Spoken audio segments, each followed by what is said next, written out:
ഇന്ന് പാഠഭാഗമായി വായിച്ച വേദഭാഗം വിലാപങ്ങളുടെ പുസ്തകം അതിൻ്റെ 3-ാം അധ്യായം 19 മുതൽ 25 വരെയുള്ള വാക്യങ്ങൾ ആയിരുന്നുവല്ലോ. The book of Lamentations chapter 3 verses 19 to 25. അതിൻ്റെ തന്നെ 40-ഉം 41-ഉം വാക്യങ്ങൾ ഞാൻ വീണ്ടും വായിക്കട്ടെ. നാം നമ്മുടെ നടപ്പ് ആരാഞ്ഞ് ശോധന ചെയ്ത് യഹോവയുടെ അടുക്കലേക്ക് തിരിയുക. നാം കൈകളെയും ഹൃദയങ്ങളെയും സ്വർഗസ്ഥനായ ദൈവത്തിങ്കിലേക്ക് ഉയർത്തുക. നാം നമ്മുടെ നടപ്പ് ആരാഞ്ഞ് ശോധന ചെയ്ത് യഹോവയുടെ അടുക്കലേക്ക് തിരിയുക. നാം നമ്മുടെ കൈകളെയും ഹൃദയങ്ങളെയും സ്വർഗസ്ഥനായ ദൈവത്തിങ്കിലേക്ക് ഉയർത്തുക. പ്രാർത്ഥിക്കാം. ഞങ്ങളുടെ പ്രാർത്ഥനകൾ കേൾക്കുകയും ഞങ്ങളുടെ യാചനകൾക്ക് മറുപടി നൽകുകയും ചെയ്യുന്ന നല്ല ദൈവമേ, സ്വർഗസ്ഥ പിതാവേ, ഭാരതരാഷ്ട്രം അതിൻ്റെ റിപ്പബ്ലിക് ദിനം ആഘോഷിച്ച ഈ സുദിനം, അതിൻ്റെ സന്ധിയെങ്കിൽ ഞങ്ങളുടെ 70ാമത് വർഷത്തെ കൺവെൻഷൻ്റെ 5-ാം ദിനം രാത്രി വളരെ ക്ഷേമത്തോടെ ഈ വചന കൂടാരത്തിൽ അവിടുന്ന് ഞങ്ങളെ കൂട്ടിക്കൊണ്ടുവന്ന അവിടുത്തെ വലിയ കൃപയ്ക്കായി ഞങ്ങൾ നന്ദി അർപ്പിക്കുന്നു. കർത്താവെ, വിശ്വാസ ജീവിത യാത്രയിൽ സമാനതകളില്ലാത്ത പ്രതിസന്ധികൾ കടന്നു വരുമ്പോൾ അങ്ങനെയുള്ള പ്രതിസന്ധികളെയും പ്രശ്ന നിർഭരമായ സാഹചര്യങ്ങളെയും നിരാശാനിർഭരമായ നിമിഷങ്ങളെയും ഒരു ദൈവ പൈതൽ എങ്ങനെ അഭിമുഖീകരിക്കണം എന്നുള്ളതിന് വചനത്തിലൂടെ അവിടുന്ന് ഉൾക്കാഴ്ചകൾ നൽകുന്ന കൃപയ്ക്കായി സ്തോത്രം. ഞങ്ങൾ പ്രതീക്ഷിക്കാത്തത് ഞങ്ങളുടെ ജീവിതത്തിൽ സംഭവിക്കുമ്പോൾ, ഞങ്ങൾ ആശ്രയം വെച്ച പല സ്ഥലങ്ങളും ഞങ്ങളെ ഉപേക്ഷിച്ച് മാറിപ്പോകുമ്പോൾ, ഞങ്ങളെ കരുതും എന്ന് പ്രതീക്ഷിക്കുന്നവർ ഞങ്ങളുടെ ജീവിതത്തിന് മുമ്പിൽ വാതിലുകൾ കൊട്ടി അടയ്ക്കുമ്പോൾ, നിരാശരായി തീരാതെ വിശ്വാസ സ്ഥിരതയുള്ളവരായി പ്രത്യാശാനിർഭരമായ ഒരു ജീവിതം നയിക്കുവാൻ അവിടുന്ന് വചനത്തിലൂടെ ഞങ്ങളെ വെല്ലുവിളിക്കുന്ന കൃപയ്ക്കായി സ്തോത്രം. കഴിഞ്ഞ 4 ദിനം രാത്രി ഈ വചന കൂടാരത്തിൽ വളരെ അനുഗ്രഹീതമായ ശക്തമായ ദൈവത്തിൻ്റെ വചനം കേൾക്കുവാൻ ഞങ്ങൾക്ക് അവസരം ഒരുക്കിയതിനായി സ്തോത്രം. ഇന്നും തുടർന്നുള്ള ദിനങ്ങളും ആ വചന ശുശ്രൂഷ അഭംഗുരം നിർവഹിക്കുവാൻ ഞങ്ങളെല്ലാവരെയും സഹായിക്കണമേ എന്ന് പ്രാർത്ഥിക്കുന്നു. കേൾക്കുന്ന വചനം അതിൻ്റെ ആഴമേറിയ മർമ്മങ്ങൾ ജീവിതത്തിൽ ഉൾക്കൊള്ളുവാൻ, വചനാനുസൃതം ഞങ്ങളുടെ ജീവിതത്തെ പുതുക്കി സമർപ്പിക്കുവാൻ, വചനത്തിന് അനുരൂപമായി ഈ ലോകത്തിൽ സാക്ഷ്യമുള്ള ക്രിസ്തീയ ജീവിതം നയിക്കുവാൻ അവിടുന്ന് ഞങ്ങളെല്ലാവരെയും സഹായിക്കണമേ എന്ന് പ്രാർത്ഥിക്കുന്നു. കർത്താവേ, ഇന്ന് രാത്രി ഈ നിന്റെ മക്കൾക്ക് വചനം പങ്കുവയ്ക്കുവാൻ, നാളെ സന്ധ്യയെങ്കിൽ ഈ വചനം തുടർന്നും പങ്കുവയ്ക്കുവാൻ ബലഹീനായ അടിയനെ ശക്തീകരിക്കുകയും അവിടുത്തെ കുരിശിൻ്റെ മറവിൽ നിർത്തുകയും പരിശുദ്ധാത്മാവിൻ്റെ നിറവിൽ കാക്കുകയും ചെയ്യണമേ. വചനത്തിനു മുമ്പിൽ നിഷ്ക്രിയരായിരിക്കുവാൻ അവിടുന്ന് ആരെയും അനുവദിക്കരുതേ എന്ന് പ്രാർത്ഥിക്കുന്നു. ഇന്ന് ആര് വചനം പ്രസംഗിച്ചു എന്നുള്ളതല്ല, ഏത് വചനം പ്രസംഗിച്ചു എന്നുള്ളതല്ല, ഇന്നത്തെ വചനം എന്നോട് എന്ത് സംസാരിക്കുന്നു എന്നുള്ളതാണ് പ്രസക്തം. അതുകൊണ്ട് വചനത്തിനു മുമ്പിൽ നിർനിമേഷരായി ആവേശഭരിതരായിരിക്കുവാൻ, ഞങ്ങൾ നിഷ്ക്രിയത്വം വെടിഞ്ഞ് നിസ്സംഗത വെടിഞ്ഞ് വചനം നൽകുന്ന ആലോചനകൾ ജീവിതത്തിൽ സ്വീകരിച്ചും സ്വാംശീകരിച്ചും വചനാനുസൃതം ഞാൻ ഈ വർഷം മുഴുവൻ അല്ല, എൻ്റെ ആയുസ്സിൻ്റെ അവസാന നിമിഷം വരെ ജീവിക്കും എന്ന ദൃഢപ്രതിജ്ഞയോടെ ഭവനത്തിലേക്ക് മടങ്ങിപ്പോകുവാൻ അവിടെ ഞങ്ങളെല്ലാവരെയും സഹായിക്കും. വചനം കേൾക്കുന്ന എല്ലാവരെയും അനുഗ്രഹിക്കണം. യേശു കർത്താവിൻ്റെ നാമത്തിൽ അപേക്ഷിക്കുമ്പോൾ കൃപയോടെ കേൾക്കണമേ. എൻ്റെ പട്ടത്ത ശുശ്രൂഷയിൽ ആദ്യമായിട്ടാണ് ഈ ചുങ്കത്തറ പ്രദേശത്ത് കടന്നു വരികയും ദൈവവചനം പങ്കുവയ്ക്കുകയും ചെയ്യുന്നത്. അത് വളരെ സന്തോഷകരമായ ഒരു അനുഭവമാണ് എന്നുകൂടി ആമുഖമായി ഞാൻ പങ്കുവെച്ചു കൊള്ളട്ടെ. വിശുദ്ധ വേദപുസ്തകത്തിലെ ഏറെ ശ്രദ്ധേയമായ പുസ്തകങ്ങളിൽ ഒരു പുസ്തകമാണ് പഴയ നിയമത്തിൽ ചേർത്തിരിക്കുന്ന വിലാപങ്ങളുടെ പുസ്തകം. വ്യക്തിപരമായി പറയുകയാണെങ്കിൽ ഞാൻ പുതിയ നിയമം പഠിക്കുവാൻ കൂടുതൽ സമയം ചിലവഴിക്കുന്നു. എൻ്റെ ഐച്ഛിക വിഷയം പുതിയ നിയമം ആണ്. എന്നാൽ ഞാനിപ്പോൾ പ്രവർത്തിക്കുന്ന കോട്ടയത്തുള്ള doctor Thomas Mar Athanasius memorial research and orientation centre 1-2 ലക്കം മുമ്പ് പ്രതിദിന വേദപഠന സഹായിയുടെ പഠനത്തിനു വേണ്ടി തിരഞ്ഞെടുത്തത് വിലാപങ്ങളുടെ പുസ്തകം ആയിരുന്നു. ആ സമയത്താണ് ആ പുസ്തകം ആഴമായി ഒന്ന് വായിക്കുവാനും അതിൻ്റെ അർത്ഥതലങ്ങൾ മനസ്സിലാക്കുവാനും ക്രിസ്തുവിശ്വാസികളുടെ ജീവിതത്തിൽ സമാനതകളില്ലാത്ത പ്രതിസന്ധികൾ കടന്നു വന്നാൽ ഒരു ദൈവ പൈതൽ അതിനെ എങ്ങനെ തരണം ചെയ്യണം എന്നും വിലാപങ്ങളുടെ പുസ്തകത്തിൽ പറയുന്ന സന്ദേശം വളരെ പ്രസക്തമാണ് എന്ന് എനിക്ക് മനസ്സിലായി.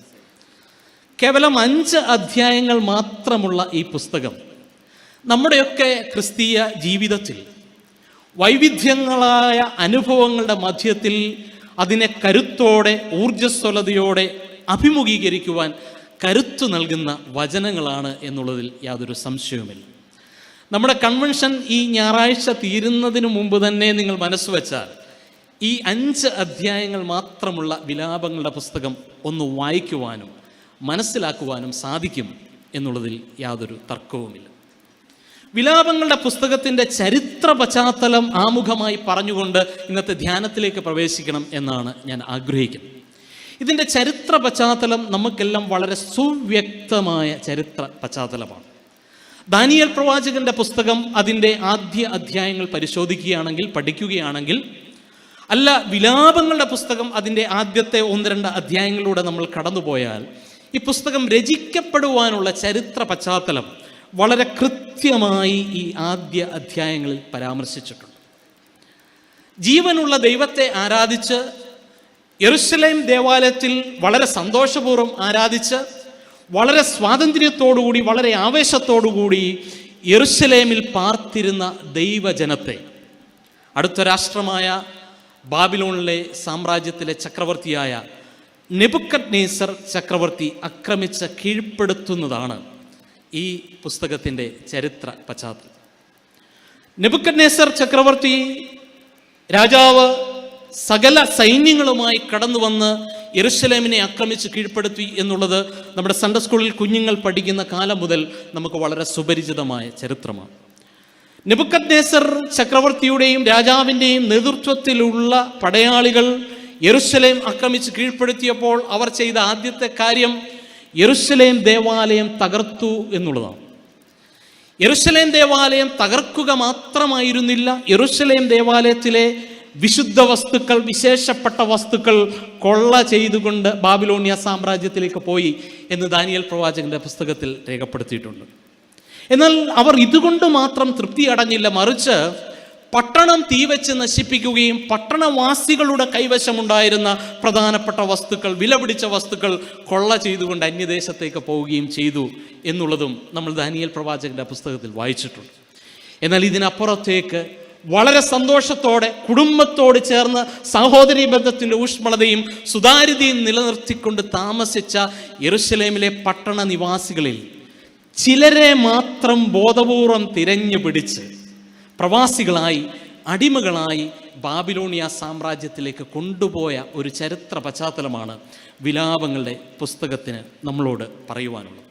അതുകൊണ്ട് തങ്ങൾ സുരക്ഷിതരാണ് എന്ന് കരുതിയ ഒരു ജനം, വളരെ പ്രൗഢഗംഭീരമായി പണിത യെരുശലേം ദേവാലയം ഒരിക്കലും തകർക്കപ്പെടുകയില്ല എന്ന് കരുതിയ ദൈവജനം, തങ്ങൾ വളരെ സന്തോഷകരമായി ആത്മാഭിമാനത്തോടെ ഈ പട്ടണത്തിൽ പാർക്കുമ്പോൾ ഞങ്ങളെ തകർക്കുവാൻ ആർക്കും സാധിക്കുകയില്ല എന്ന് കരുതിയ ഒരു ദൈവജനത്തിന് മുമ്പിലാണ് വളരെ പെട്ടെന്ന് ഒട്ടും പ്രതീക്ഷിക്കാത്ത രീതിയിൽ ചില സംഭവങ്ങൾ നടക്കുന്നത്. ഇങ്ങനെയുള്ള പ്രതീക്ഷിക്കാത്ത നിമിഷങ്ങളിൽ നമ്മുടെ ജീവിതത്തിൽ നടത്തുന്ന സംഭവങ്ങൾ ഒരുപക്ഷെ നമ്മളെ തളർത്തിക്കളയുവാനുള്ള സാധ്യതയുണ്ട്, വിശ്വാസത്തിൽ പിന്മാറിപ്പോകുവാനുള്ള സാധ്യതയുണ്ട്, ഭാവിയെക്കുറിച്ചുള്ള അനിശ്ചിതത്വത്തിൽ എങ്ങനെ മുന്നോട്ട് പോകുവാൻ സാധിക്കുമെന്നുള്ള ആശങ്കകളുണ്ട് എന്നുള്ളത് കാണുവാൻ സാധിക്കും. അപ്പോൾ ഒരു കൂട്ടർ പ്രവാസികളായി, അടിമകളായി ബാബിലോണിയ സാമ്രാജ്യത്തിലേക്ക് പോവുകയാണ്. എന്നാൽ വളരെ സ്നേഹത്തോടെ എനിക്ക് ഇന്ന് രാത്രി നിങ്ങളോട് ഓർമ്മിപ്പിക്കുവാനുള്ള മറ്റൊരു കാര്യം, ഈ പ്രവാസികളായി പിടിച്ചുകൊണ്ട് പോകപ്പെട്ടവരുടെ അവസ്ഥയേക്കാൾ ക്ലേശകരവും ദുഃഖകരവുമായ അവസ്ഥയായിരുന്നു യെരുശലേമിൽ തുടർന്ന് പാർക്കേണ്ടി വന്നവരുടെ അവസ്ഥ എന്നുള്ളതും വളരെ ശ്രദ്ധേയമാണ്. അതിൻ്റെ കാരണം എന്താണെന്ന് ചോദിച്ചാൽ, അവരുടെ പട്ടണം തീവെച്ച് നശിപ്പിച്ചു, കൊള്ളവെച്ച് തകർക്കപ്പെട്ടു. അതിലുപരിയായി അവരുടെ ആരാധനയുടെ, അവരുടെ സാമൂഹിക, സാംസ്കാരിക, മതപരമായ ജീവിതത്തിൻ്റെ ശിരാകേന്ദ്രമായിരുന്ന ദേവാലയം തകർക്കപ്പെട്ടു.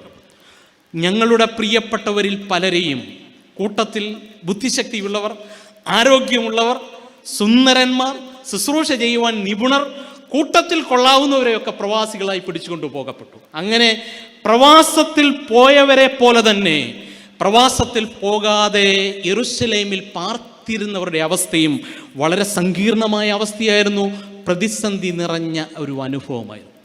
അങ്ങനെയെങ്കിൽ നിങ്ങൾ ആകെ ഈ ആമുഖത്തിൽ ഞാൻ പറഞ്ഞ കാര്യങ്ങളൊക്കെ ഒന്ന് ശ്രദ്ധിക്കുകയാണെങ്കിൽ, ചിന്തിക്കുകയാണെങ്കിൽ, ജനം വിലാപത്തിൻ്റെ ഒരു ഭൂമികയിൽ ആയിരുന്ന കാലഘട്ടത്തിലാണ്. യെരുശലേമിൽ പാർത്തിരുന്നവരും പ്രവാസത്തിലേക്ക് പോകപ്പെട്ടവരും ഒരുപോലെ കരഞ്ഞ് വിലപിക്കുന്ന ഒരു കാലഘട്ടത്തിലാണ് വിലാപങ്ങളുടെ പുസ്തകം എഴുതപ്പെട്ടത് എന്നുള്ളത് വളരെ ശ്രദ്ധേയമാണ്. ഇരമ്യ പ്രവാചകനാണ് വിലാപങ്ങളുടെ പുസ്തകം എഴുതിയത് എന്ന് ആണ് പാരമ്പര്യമായി നമ്മൾ വിശ്വസിച്ചു വരുന്നത്. അതിൻ്റെ കാരണം ഇരമ്യാവ് വിലപിക്കുന്ന പ്രവാചകൻ എന്ന അപരനാമത്തിലും അറിയപ്പെടുന്നുണ്ട് എന്നുള്ളത് കൊണ്ട് മാത്രമാണ്. അതുകൊണ്ട് പ്രിയമുള്ളവരെ, ദൈവജനം അവരുടെ വിശ്വാസ ജീവിത യാത്രയിൽ സമാനതകളില്ലാത്ത പ്രതിസന്ധികളെ അഭിമുഖീകരിക്കുന്ന ഒരു ചരിത്ര പശ്ചാത്തലത്തിൽ എഴുതപ്പെട്ട ഈ വിലാപങ്ങളുടെ പുസ്തകത്തിൻ്റെ രചന ഉദ്ദേശം ഞാൻ ഇത്രയും പറഞ്ഞതിൻ്റെ വെളിച്ചത്തിൽ നിങ്ങൾക്കെല്ലാം മനസ്സിലാക്കാൻ സാധിക്കും. ഏത് പ്രതിസന്ധി ദൈവ പൈതലിൻ്റെ ജീവിതത്തിൽ കടന്നു വന്നാലും അവൻ വിശ്വാസത്തിൽ പിന്മാറിപ്പോകരുത് എന്നും, പ്രതിസന്ധികളെ അതിജീവിക്കുവാൻ കരുത്തു നൽകുന്ന ദൈവത്തിൻ്റെ നിരന്തര സാന്നിധ്യം നിന്റെ ജീവിതത്തിൻ്റെ എല്ലാ മേഖലകളിലും ഉണ്ടായിരിക്കും എന്നും, വിശ്വാസ ജീവിതം ഒരു പ്രത്യാശ നിർഭരമായ ജീവിതമായിരിക്കുമെന്നും അവരെ പഠിപ്പിക്കുവാൻ, പ്രവാസത്തിലായിരുന്ന ദൈവജനത്തിന് വളരെ ക്രിയാത്മകമായും സർഗാത്മകമായും പ്രവാസത്തെ അതിജീവിക്കുവാൻ കരുത്ത് പകരുവാൻ, യെരുശലേമിൽ പാർത്തിരുന്ന ദൈവജനത്തിന് പ്രതീക്ഷയുടെ പുതിയ ദിനങ്ങൾ അനതിവിദൂര ഭാവിയിൽ ഉണ്ടാകും എന്നുള്ള ഓർമ്മപ്പെടുത്തൽ അവർക്ക് നൽകുവാൻ വളരെ ശ്രദ്ധേയമായി എഴുതപ്പെട്ട ഈ 5 അധ്യായങ്ങൾ ഉള്ള ഈ വിലാപങ്ങളുടെ പുസ്തകം തീർച്ചയായിട്ടും ഈ കാലഘട്ടത്തിൽ ജീവിക്കുന്ന എൻ്റെയും നിങ്ങളുടെയും വിശ്വാസ ജീവിത തീർത്ഥയാത്രയിൽ നമുക്ക് ശക്തി പകരുന്ന, ഊർജം പ്രദാനം ചെയ്യുന്ന, പ്രതീക്ഷിക്കാത്ത പ്രശ്നങ്ങളെ അഭിമുഖീകരിക്കുന്ന സാഹചര്യത്തിൽ തളർന്നു പോകാതെ നമ്മുടെ ജീവിതത്തോട് ചേർത്ത് വെച്ച് ധ്യാനിച്ച് ആശ്വാസം കണ്ടെത്തുവാൻ സഹായിക്കുന്ന ഒരു പുസ്തകമാണ് എന്നുള്ളതിൽ യാതൊരു തർക്കവുമില്ല. അതുകൊണ്ട് നമ്മുടെയൊക്കെ വിശ്വാസ ജീവിത യാത്രയിൽ നമ്മൾ പ്രതീക്ഷിക്കാത്ത സമയത്ത് ചില പ്രതിസന്ധികൾ അഭിമുഖീകരിക്കേണ്ടി വരുമ്പോൾ നിങ്ങൾ ഈ പുസ്തകം വായിച്ച് ആഴത്തിൽ ധ്യാനിച്ചാൽ അത് നമുക്ക് പ്രതീക്ഷ നൽകും, പ്രത്യാശ നൽകും, ഉണർവ് നൽകും. അങ്ങനെയെങ്കിൽ പ്രതിസന്ധികളെ എങ്ങനെ അതിജീവിക്കണം എന്ന് നമ്മൾ ഇന്ന് വായിച്ചു കേട്ട ഒരു ചെറിയ ഭാഗത്തിൻ്റെ വെളിച്ചത്തിൽ 3 ചെറിയ ആലോചനകൾ നൽകി അഭിമന്യ തിരുമേനി എനിക്ക് അനുവദിച്ചിരിക്കുന്ന സമയത്തിനുള്ളിൽ ഈ ധ്യാനം പൂർത്തീകരിക്കാം എന്നാണ് ആഗ്രഹിക്കുന്നത്. വളരെ ലളിതമായ 3 കാര്യങ്ങളാണ്. എന്നാൽ അത് ഗൗരവമായി നമ്മൾ കാണുമെങ്കിൽ ജീവിതത്തിൽ ഏത് കാലഘട്ടത്തിലും നമ്മൾ അഭിമുഖീകരിക്കുന്ന പ്രതിസന്ധിയെ അതിജീവിക്കുവാൻ കരുത്ത് നൽകും.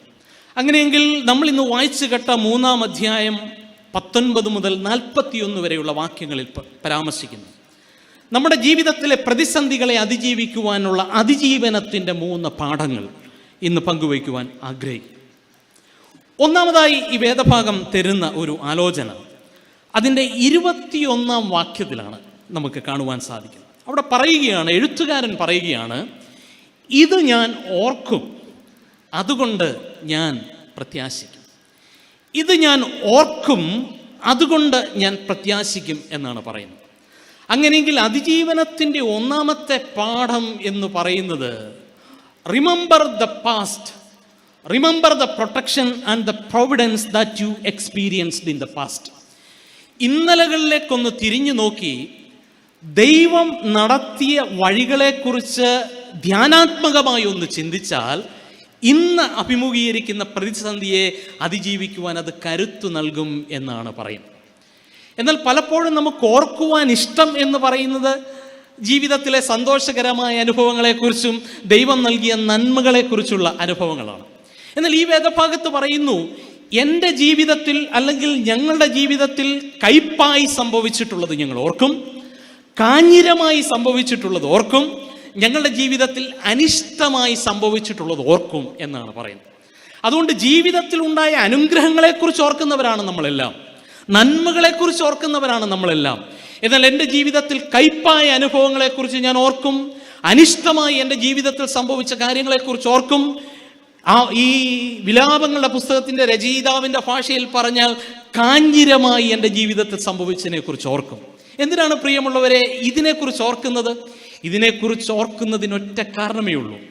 ഇന്നെൻ്റെ ജീവിതത്തിൽ കയ്പായി ചിലത് സംഭവിക്കുമ്പോൾ, ഇന്നെൻ്റെ ജീവിതത്തിൽ പ്രതീക്ഷിക്കാത്തത് ചിലത് സംഭവിക്കുമ്പോൾ, ഞാൻ പിറകിലേക്കൊന്ന് തിരിഞ്ഞു നോക്കിയാൽ സമാനമായ ഇത്തരം അനുഭവങ്ങൾ എൻ്റെ ജീവിതത്തിൽ, എൻ്റെ മാതാപിതാക്കളുടെ ജീവിതത്തിൽ, എൻ്റെ സഭയുടെ വിശ്വാസ ജീവിതയാത്രയിൽ സംഭവിച്ചപ്പോൾ ദൈവം എങ്ങനെ അതിനെ അതിജീവിക്കാൻ കരുത്തു നൽകി എന്നുള്ളതിനെക്കുറിച്ച് ഓർത്താൽ അത് മതി ഇന്നത്തെ പ്രതിസന്ധിയെ അതിജീവിക്കാൻ കരുത്തു നൽകുന്നത് എന്നാണ് ഈ വേദഭാഗം പറയുന്നത്. So remember the protection and the providence that you experienced in the past in your crisis period is a tool to overcome the present crisis. ഇന്ന് നീ അഭിമുഖീകരിക്കുന്ന പ്രശ്നങ്ങളെ അതിജീവിക്കണമെങ്കിൽ ഇന്നലകളിലേക്കൊന്ന് തിരിഞ്ഞു നോക്കി സമാനമായ പ്രശ്നങ്ങളും പ്രതിസന്ധികളും എങ്ങനെ ഞങ്ങൾ അഭിമുഖീകരിച്ചു, ഞങ്ങളുടെ പൂർവ്വ മാതാപിതാക്കൾ അഭിമുഖീകരിച്ചു, അവിടെ ദൈവം എങ്ങനെ കരുതി സംരക്ഷിച്ചു സൗഖ്യമാക്കി എന്നുള്ള ചിന്ത നമ്മുടെ മനസ്സിൽ കടന്നു വന്നാൽ അത് മതി ഇന്നത്തെ പ്രതിസന്ധിയെ അതിജീവിക്കാൻ നമുക്ക് കരുത്ത് നൽകുന്നത് എന്നാണ് ഈ വേദഭാഗം നമ്മെ പഠിപ്പിക്കുന്ന ഒന്നാമത്തെ ആലോചന. So remember the past. Remember the protection and the providence that you experienced in the past is a tool to overcome the present crisis. അങ്ങനെയെങ്കിൽ ഈ ചുങ്കത്തറ കൺവെൻഷനിൽ വളരെ ശ്രദ്ധയോടുകൂടി വചനം കേൾക്കുന്ന, ഈ പന്തൽ നിറഞ്ഞ് കവിഞ്ഞ് വചനം കേൾക്കുന്ന ദൈവമക്കളോട് സ്നേഹത്തോടെ ഞാനൊരു ചോദ്യം ചോദിക്കട്ടെ. ബാബിലോണിയ പ്രവാസത്തിലായിരിക്കുന്ന ദൈവജനം ശാന്തമായി ഒന്ന് തിരിഞ്ഞു നോക്കിയാൽ അവരുടെ മനസ്സിൽ പെട്ടെന്ന് കടന്നു വരുന്ന സമാനമായ ഒരു ചിന്ത എന്തായിരിക്കും? മറ്റൊന്നും ആയിരിക്കത്തില്ല. ഇവരുടെ പൂർവ്വ മാതാപിതാക്കൾ നെബൂഖദ്നേസർ രാജാവിനേക്കാൾ കഠിന ഹൃദയനായ ഫറവോന്റെ കീഴിൽ അടിമത്വത്തിലായിരുന്നു എന്നുള്ളത് അവരുടെ മനസ്സിൽ ഓർമ്മ വരും. എൻ്റെ ജനത്തിൻ്റെ കരച്ചിൽ ഞാൻ കണ്ടു, ഊഴിയ വിചാരകർ നിമിത്തമുള്ള അവരുടെ നിലവിളി ഞാൻ കേട്ടു എന്ന് പറഞ്ഞ് ദൈവജനത്തെ മോശയിലൂടെ വിടുവിക്കുവാൻ നേതൃത്വം നൽകിയ ഒരു ദൈവത്തെക്കുറിച്ചുള്ള ഓർമ്മ അവരുടെ മനസ്സിൽ കടന്നു വരും. പകൽ മേഘസ്തംഭമായി രാത്രി അഗ്നിത്തൂണായി അവരുടെ കൂടെ നിരന്തരം സഞ്ചരിച്ച ഒരു ദൈവത്തെക്കുറിച്ച് അവർക്ക് ഓർമ്മ വരും. മുമ്പിൽ ചെങ്കടൽ കണ്ട് അവർ വല്ലാതെ ഭയപ്പെട്ടപ്പോൾ, പിമ്പിൽ ഫറവോന്റെ സൈന്യത്തെ കണ്ട് അവർ പേടിച്ചപ്പോൾ, ചെങ്കടലിന് മധ്യേ പാതയൊരുക്കി സുരക്ഷിതമായി തങ്ങളുടെ പൂർവ്വ മാതാപിതാക്കളെ കനാൻ നാട്ടിൽ എത്തിച്ച ഒരു ദൈവത്തെക്കുറിച്ച് അവർ ഓർത്തെടുക്കുവാൻ സാധിച്ചാൽ അത് മതി പ്രിയമുള്ളവരെ, ബാബിലോണിയ പ്രവാസത്തിലായിരിക്കുന്ന ഞങ്ങളെയും വിടുവിക്കുവാൻ കഴിയുന്ന ഒരു ദൈവമുണ്ട് എന്ന് ഓർത്തെടുക്കുവാൻ. അതുകൊണ്ട് ഇന്നലകളിൽ കയ്പായി കാഞ്ഞിരമായി സംഭവിച്ച അനുഭവങ്ങളെക്കുറിച്ച് നമ്മൾ ഓർത്തെടുത്താൽ അവിടെ ദൈവം നമ്മളെ അത്ഭുതകരമായി നടത്തി എന്നുള്ളത് നമ്മുടെ ഒരു ധ്യാന വിഷയമാക്കി തീർത്താൽ ഇന്നത്തെ പ്രതിസന്ധിയെ അതിജീവിക്കാൻ അത് കരുത്തു നൽകും എന്ന് വളരെ കൃത്യമായി ഈ വേദഭാഗം നമ്മെ പഠിപ്പിക്കുന്നുണ്ട്. നിങ്ങൾ സമയം പോലെ ആവർത്തന പുസ്തകം അതിൻ്റെ 6-ാം അധ്യായം ശ്രദ്ധയോടെ വായിക്കും. അവിടെ കൃത്യമായി പറയുന്ന 1-2 വാക്യങ്ങൾ നിങ്ങളുടെ ശ്രദ്ധയിലേക്ക് കൊണ്ടുവന്ന് നമുക്ക് മുമ്പോട്ട് സഞ്ചരിക്കാം. ആവർത്തന പുസ്തകം 6-ന്റെ 12-ാമത്തെ വാക്യത്തിൽ ഇങ്ങനെ പറയുകയാണ്: നിന്നെ അടിമ വീടായ മിസ്രയീം ദേശത്ത് നിന്ന് കൊണ്ടുവന്ന യഹോവയെ മറക്കാതിരിപ്പാൻ സൂക്ഷിച്ചുകൊള്ളുവിൻ. 6-ന്റെ 20 പറയുന്നു: നമ്മുടെ ദൈവമായ യഹോവ നിങ്ങളോട് കൽപ്പിച്ചിട്ടുള്ള സാക്ഷ്യങ്ങളും ചട്ടങ്ങളും വിധികളും എന്ത് എന്ന് നാളെ നിന്റെ മകൻ നിന്നോട് ചോദിക്കുമ്പോൾ നീ നിന്റെ മകനോട് പറയേണ്ടത് എന്തെന്നാൽ, ഞങ്ങൾ മിസ്രയീമിൽ ഫറവോന്റെ അടിമകളായിരുന്നു എന്നുള്ള ചരിത്രമാണ് എന്നാണ് അവിടെ രേഖപ്പെടുത്തിയിരിക്കുന്നത്. മുഴുവൻ വായിക്കാൻ സമയമില്ല. 7-ാമത്തെ വാക്യത്തിൽ വീണ്ടും പറയുകയാണ്: നീ അവയെ നിന്റെ മക്കൾക്ക് ഉപദേശിച്ചു കൊടുക്കുകയും നീ വീട്ടിൽ ഇരിക്കുമ്പോഴും വഴി നടക്കുമ്പോഴും കിടക്കുമ്പോഴും എഴുന്നേൽക്കുമ്പോഴും അവയെക്കുറിച്ച് സംസാരിക്കുകയും വേണം എന്നാണ് അവിടെ രേഖപ്പെടുത്തിയിരിക്കുന്നത്. അതുകൊണ്ട് ഇന്ന് ബാബിലോണിയ പ്രവാസത്തിൻ്റെ കൈപ്പേറിയമായ തീവ്രമായ അനുഭവങ്ങളുടെ മധ്യത്തിലൂടെ കടന്നു പോകുന്ന ദൈവമക്കളെ, നിങ്ങൾ അത് കണ്ട് തളർന്നു പോകരുത്, നിരാശചിത്തരായി തീരരുത്. നിങ്ങൾ ശാന്തമായി ഒന്ന് തിരിഞ്ഞ് ദൈവത്തിൻ്റെ വഴികളെക്കുറിച്ചൊന്ന് ഓർത്താൽ സമാനമായ അനുഭവങ്ങളിൽ വിടുവിച്ച ദൈവത്തിൻ്റെ സാന്നിധ്യത്തെക്കുറിച്ചും സാമീപ്യത്തെക്കുറിച്ചും നിങ്ങൾക്ക് മനസ്സിൽ കടന്നു വരും. അത് മതി ഇന്നത്തെ പ്രതിസന്ധിയെ അതിജീവിക്കാൻ എന്ന് കൃത്യമായി വിലാപങ്ങളുടെ പുസ്തകം പറയുകയാണ്. അതുകൊണ്ടാണ് ഈ വേദഭാഗം പറയുന്നത്, ഇത് ഞാൻ ഓർക്കും, അതുകൊണ്ട് ഞാൻ പ്രത്യാശിക്കും. അതുകൊണ്ട് റിമെമ്പറൻസ് അല്ലെങ്കിൽ മെമ്മറി എന്ന് പറയുന്നത് is a tool to overcome the crisis. അതൊരു അതിജീവനത്തിൻ്റെ വലിയ ടൂളാണ് എന്ന് ഈ വേദഭാഗം നമ്മെ പഠിപ്പിക്കുന്നു. എനിക്ക് മർത്തോമ സഭയിലെ വൈദികരെ ഏറ്റവും ബഹുമാനമുള്ള അച്ഛൻ ബഹുമാനപ്പെട്ട AK ജോർജ് അച്ഛനാണ്. എനിക്ക് എവിടൊക്കെ പ്രസംഗിക്കാൻ അവസരം കിട്ടിയാലും ബഹുമാനപ്പെട്ട AK ജോർജ് അച്ഛനെ കുറിച്ച് ഞാൻ പറയുന്ന ഒരു പതിവുണ്ട്. ഞാൻ ഈ കോവിഡിൻ്റെ സമയത്ത് അച്ഛൻ എഴുതിയ 2 ചെറിയ ബുക്ക്ലെറ്റുകൾ വായിക്കുവാൻ എനിക്ക് അവസരം ലഭിച്ചു. AK ജോർജ് അച്ഛൻ ആരാണ് എന്ന് നിങ്ങൾ ഒരുപക്ഷെ എത്ര പേർക്ക് അറിയാം എന്ന് എനിക്കറിയത്തില്ല. വളരെ നിസ്തുലമായ ഒരു പട്ടത്വ ശുശ്രൂഷ, ദൗത്യ ശുശ്രൂഷ മർത്തോമാ സഭയിൽ നിർവഹിച്ച പട്ടക്കാരനാണ് AK ജോർജ്. 35-ൽ പരം വർഷം ടിബറ്റൻ ബോർഡറിൽ പോയി താമസിച്ച വളരെ അനുഗ്രഹീതമായ പട്ടത്വ ശുശ്രൂഷ നിർവഹിച്ച, ഭാരതത്തിൻ്റെ അതിർവരമ്പുകൾക്കപ്പുറത്തേക്ക് മാർത്തോമാ സഭയുടെ സുവിശേഷം എത്തിക്കുവാൻ അക്ഷീണം പരിശ്രമിച്ച് അതിനുവേണ്ടി തൻ്റെ ജീവിതം ഒഴിഞ്ഞുവെച്ച അനുഗ്രഹീതനായൊരു പട്ടക്കാരനാണ് AK ജോർജ്. അച്ഛൻ എഴുതിയ 2 ബുക്ക്ലെറ്റിൻ്റെ ടൈറ്റിൽ മാത്രം ഞാനൊന്ന് പറയട്ടെ. ഒരു ബുക്കിൻ്റെ ടൈറ്റിൽ ക്രിസ്തുവിനോടൊപ്പം ലാമമാരുടെ നാട്ടിൽ എന്നാണ്. 2ാമത്തെ പുസ്തകത്തിൻ്റെ തലക്കെട്ട് തടവറയിലെ സംഗീതം എന്നാണ്. ഈ 2 പുസ്തകങ്ങളും ഏകദേശം തന്നെ 35 വർഷത്തെ ടിബറ്റൻ ബോർഡറിലെ ശുശ്രൂഷകൾ തിരിഞ്ഞു നോക്കിക്കൊണ്ട്, പിറകിലേക്ക് തിരിഞ്ഞു നോക്കിക്കൊണ്ട്, ഈ മിഷൻ പ്രവർത്തനത്തിൻ്റെ മധ്യത്തിൽ ദൈവം എങ്ങനെ തന്നെ കരുതി പരിപാലിച്ചു ബലപ്പെടുത്തി എന്നുള്ളതിൻ്റെ കഥകൾ പറയുന്ന, മിഷൻ സ്റ്റോറീസ് പറയുന്ന, വളരെ നമ്മുടെ ഹൃദയത്തെ സ്പർശിക്കുന്ന സുന്ദരമായ ബുക്ക്ലെറ്റുകളാണ്. ഇന്ന് എനിക്ക് തോന്നിയത് ഔട്ട് ഓഫ് പ്രിൻ്റാണ്. ക്രിസ്തുവിനോടൊപ്പം ലാമമാരുടെ നാട്ടിൽ എന്ന് പറയുന്ന പുസ്തകത്തിൻ്റെ തലക്കെട്ട് തന്നെ പരിശോധിച്ചാൽ മതിയാകും. കഴിഞ്ഞ 35 വർഷം പ്രശ്നസങ്കീർണമായ, അപരിചിതമായ, സാംസ്കാരിക വൈവിധ്യമുള്ള, അപ്രതീക്ഷിതമായ പ്രതിസന്ധികൾ സംഭവിക്കുന്ന ഒരു സ്ഥലത്ത് പാർത്തപ്പോൾ ക്രിസ്തുവിനോടൊപ്പം ആയിരുന്നു എന്ന് പറയാൻ സാധിക്കുന്നത് തന്നെ എന്തു വലിയ ഒരു സാക്ഷ്യമാണ്.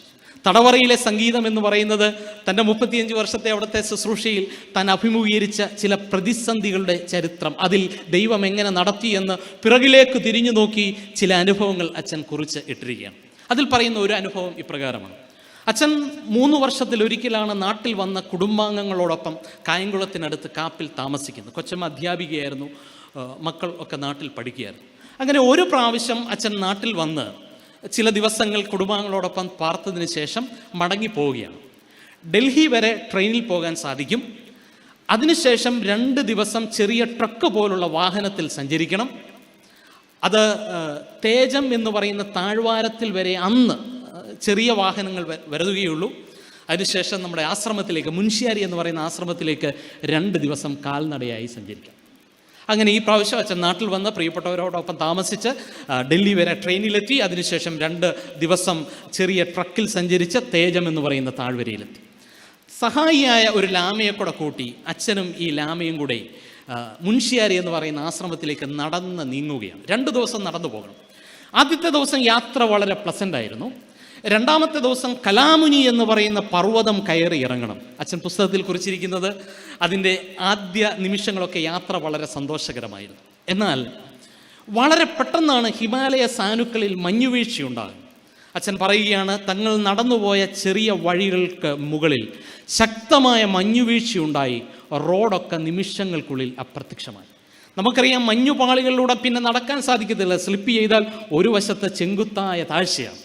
അച്ഛൻ തൻ്റെ പുസ്തകത്തിൽ കുറിച്ചിരിക്കുന്നത് താനും ആ സഹായിയായ ലാമയും ഏകദേശം 200 മീറ്റർ ഇരുന്ന് ഈ മഞ്ഞുപാളികൾക്കുള്ളിൽ നിരങ്ങി നീങ്ങി. പെട്ടെന്ന് വലതുവശത്ത് ഒരു വലിയ ഗുഹ കണ്ടു. അച്ഛനും ഈ സഹായിയായ ലാമയും അതിനുള്ളിൽ പ്രവേശിച്ച് സുരക്ഷിതമായി കഴിയുകയാണ്. പക്ഷെ എന്ത് സംഭവിച്ചെന്നറിയാമോ? വളരെ പെട്ടെന്ന് മഞ്ഞുപാളികൾ ഒന്നിനു പുറകെ മറ്റൊന്നായി വീണ് ഈ ഗുഹയുടെ മുഖവാരം മുഴുവൻ അടഞ്ഞുപോയി. അച്ഛൻ ആ പുസ്തകത്തിൽ എഴുതിയിരിക്കുകയാണ്, ശ്വാസം കിട്ടുവാനുള്ള പ്രയാസമുണ്ട്. ഈ കോവിഡ് കാലത്ത് നമ്മൾ അഭിമുഖീകരിച്ച ഒരു പ്രതിസന്ധിയായിരുന്നുവല്ലോ ശ്വാസം ലഭിക്കാതെ വരുന്നു എന്നുള്ളത്. കാരണം ഓക്സിജൻ ലഭ്യത ആ ഗുഹയ്ക്കുള്ളിൽ കുറയുകയാണ്. എന്ത് സംഭവിക്കുമെന്ന് അറിയാൻ പറ്റത്തില്ല. പക്ഷേ ഈ പ്രതിസന്ധി അച്ഛൻ അതിജീവിച്ചത് എങ്ങനെയാണെന്ന് ചോദിച്ചാൽ അച്ഛൻ എഴുതിയിരിക്കുന്നു, തൻ്റെ കയ്യിലുണ്ടായിരുന്ന പെട്ടി തൻ്റെ മടിയിൽ വെച്ചതിന് ശേഷം പിളർന്നൊരു പാറയെ നിന്നിൽ ഞാൻ മറയട്ടെ എന്ന പാട്ടിൻ്റെ ഈരടി ആവർത്തിച്ച് പാടി അന്ന് രാത്രി മുഴുവൻ ആ ഗുഹയ്ക്കുള്ളിൽ ചിലവഴിച്ചു. പിറ്റേ ദിവസം സൂര്യൻ ഉദിച്ച് സൂര്യൻ്റെ ജ്വാലയൊക്കെ അടിച്ച് മഞ്ഞുപാളികൾ ഉരുകി മാറി റോഡൊക്കെ ദീപ്തമായതിന് ശേഷമാണ് അച്ഛൻ സഞ്ചരിച്ചത് എന്ന് പറയുകയാണ്. ഞാൻ ഈ സംഭവം പറയുന്നതിൻ്റെ ഒരു പ്രധാനപ്പെട്ട കാരണം ഒറ്റ കാര്യം പറയാൻ വേണ്ടിയാണ്. അച്ഛൻ 35 വർഷത്തെ പിറകിലേക്ക് തിരിഞ്ഞു നോക്കി ഓരോരോ പ്രതിസന്ധി ഘട്ടങ്ങൾ വന്നപ്പോൾ ദൈവം എങ്ങനെ അത്ഭുതകരമായി കരുതി പരിപാലിച്ചു സംരക്ഷിച്ചു എന്നുള്ളതിൻ്റെ തൻ്റെ റിയൽ ലൈഫ് എക്സ്പീരിയൻസിലെ മിഷൻ സ്റ്റോറീസ് പറയുകയാണ്. പ്രിയമുള്ളവരെ, നമ്മൾ 70 വർഷത്തിൻ്റെ വാർഷികം കൊണ്ടാടുന്ന ഒരു കൺവെൻഷനാണ് ഇന്ന് ഇവിടെ നടക്കുന്നത്. ഇതിൻ്റെ 5ാം ദിവസമാണ് ഒരുമിച്ച് കൂടിയിരിക്കുന്നത്.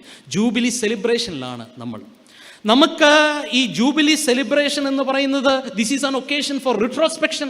പിറകിലേക്കൊന്ന് തിരിഞ്ഞു നോക്കുന്നതിനുള്ള ഒരു അവസരമാണ് ജൂബിലി എന്ന് പറയുന്നത്.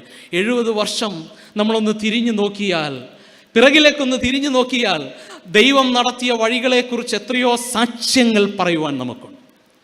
നമ്മുടെ ജീവിതത്തിൽ പല പ്രതിസന്ധികളും പ്രശ്നങ്ങളും കടന്നു വന്നപ്പോൾ അതിനെ എങ്ങനെ അഭിമുഖീകരിക്കണം എന്ന് ഈ മലബാറിൻ്റെ പ്രദേശത്ത് നമ്മൾ തരിച്ചു നിന്ന നിമിഷങ്ങളിൽ ദൈവം നമുക്ക് വഴികൾ വെട്ടിത്തുറന്ന് എത്ര അനുഗ്രഹീതമായി നമ്മളെ നടത്തിയതിനെക്കുറിച്ചുള്ള സാക്ഷ്യങ്ങൾ പറയാനുണ്ട്. അതുകൊണ്ട് ജൂബിലി എന്ന് പറയുന്നത്, പ്ലാറ്റിനം ജൂബിലിയുടെ സെലിബ്രേഷൻ എന്ന് പറയുന്നത് is an occasion for retrospection, looking backward and to express our sincere thanks and gratitude to God almighty for all the manifold blessings he showered upon us.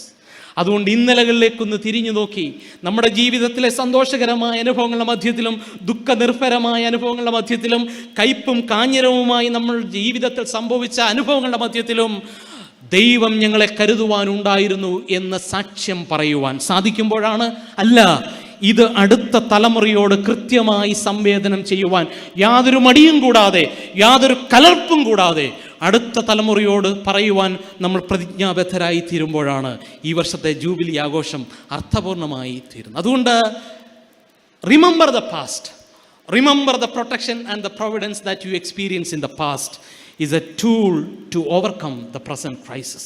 ഇത് ഞാൻ ഓർക്കും, അതുകൊണ്ട് ഞാൻ പ്രത്യാശിക്കും. ഇത് ഞാൻ ഓർക്കും, അതുകൊണ്ട് ഞാൻ പ്രത്യാശിക്കും. രണ്ടാമതായി നമ്മൾ ഇന്ന് വായിച്ചു കേട്ട വേദഭാഗം നമുക്ക് തരുന്ന ഒരു ആലോചന, പ്രവാസത്തിലായിരിക്കുന്ന ദൈവജനത്തോടും എല്ലാം തകർക്കപ്പെട്ട് യഹൂദിയയിൽ പാർക്കേണ്ടി വന്ന ദൈവജനത്തോടും പറയുന്ന ആലോചന.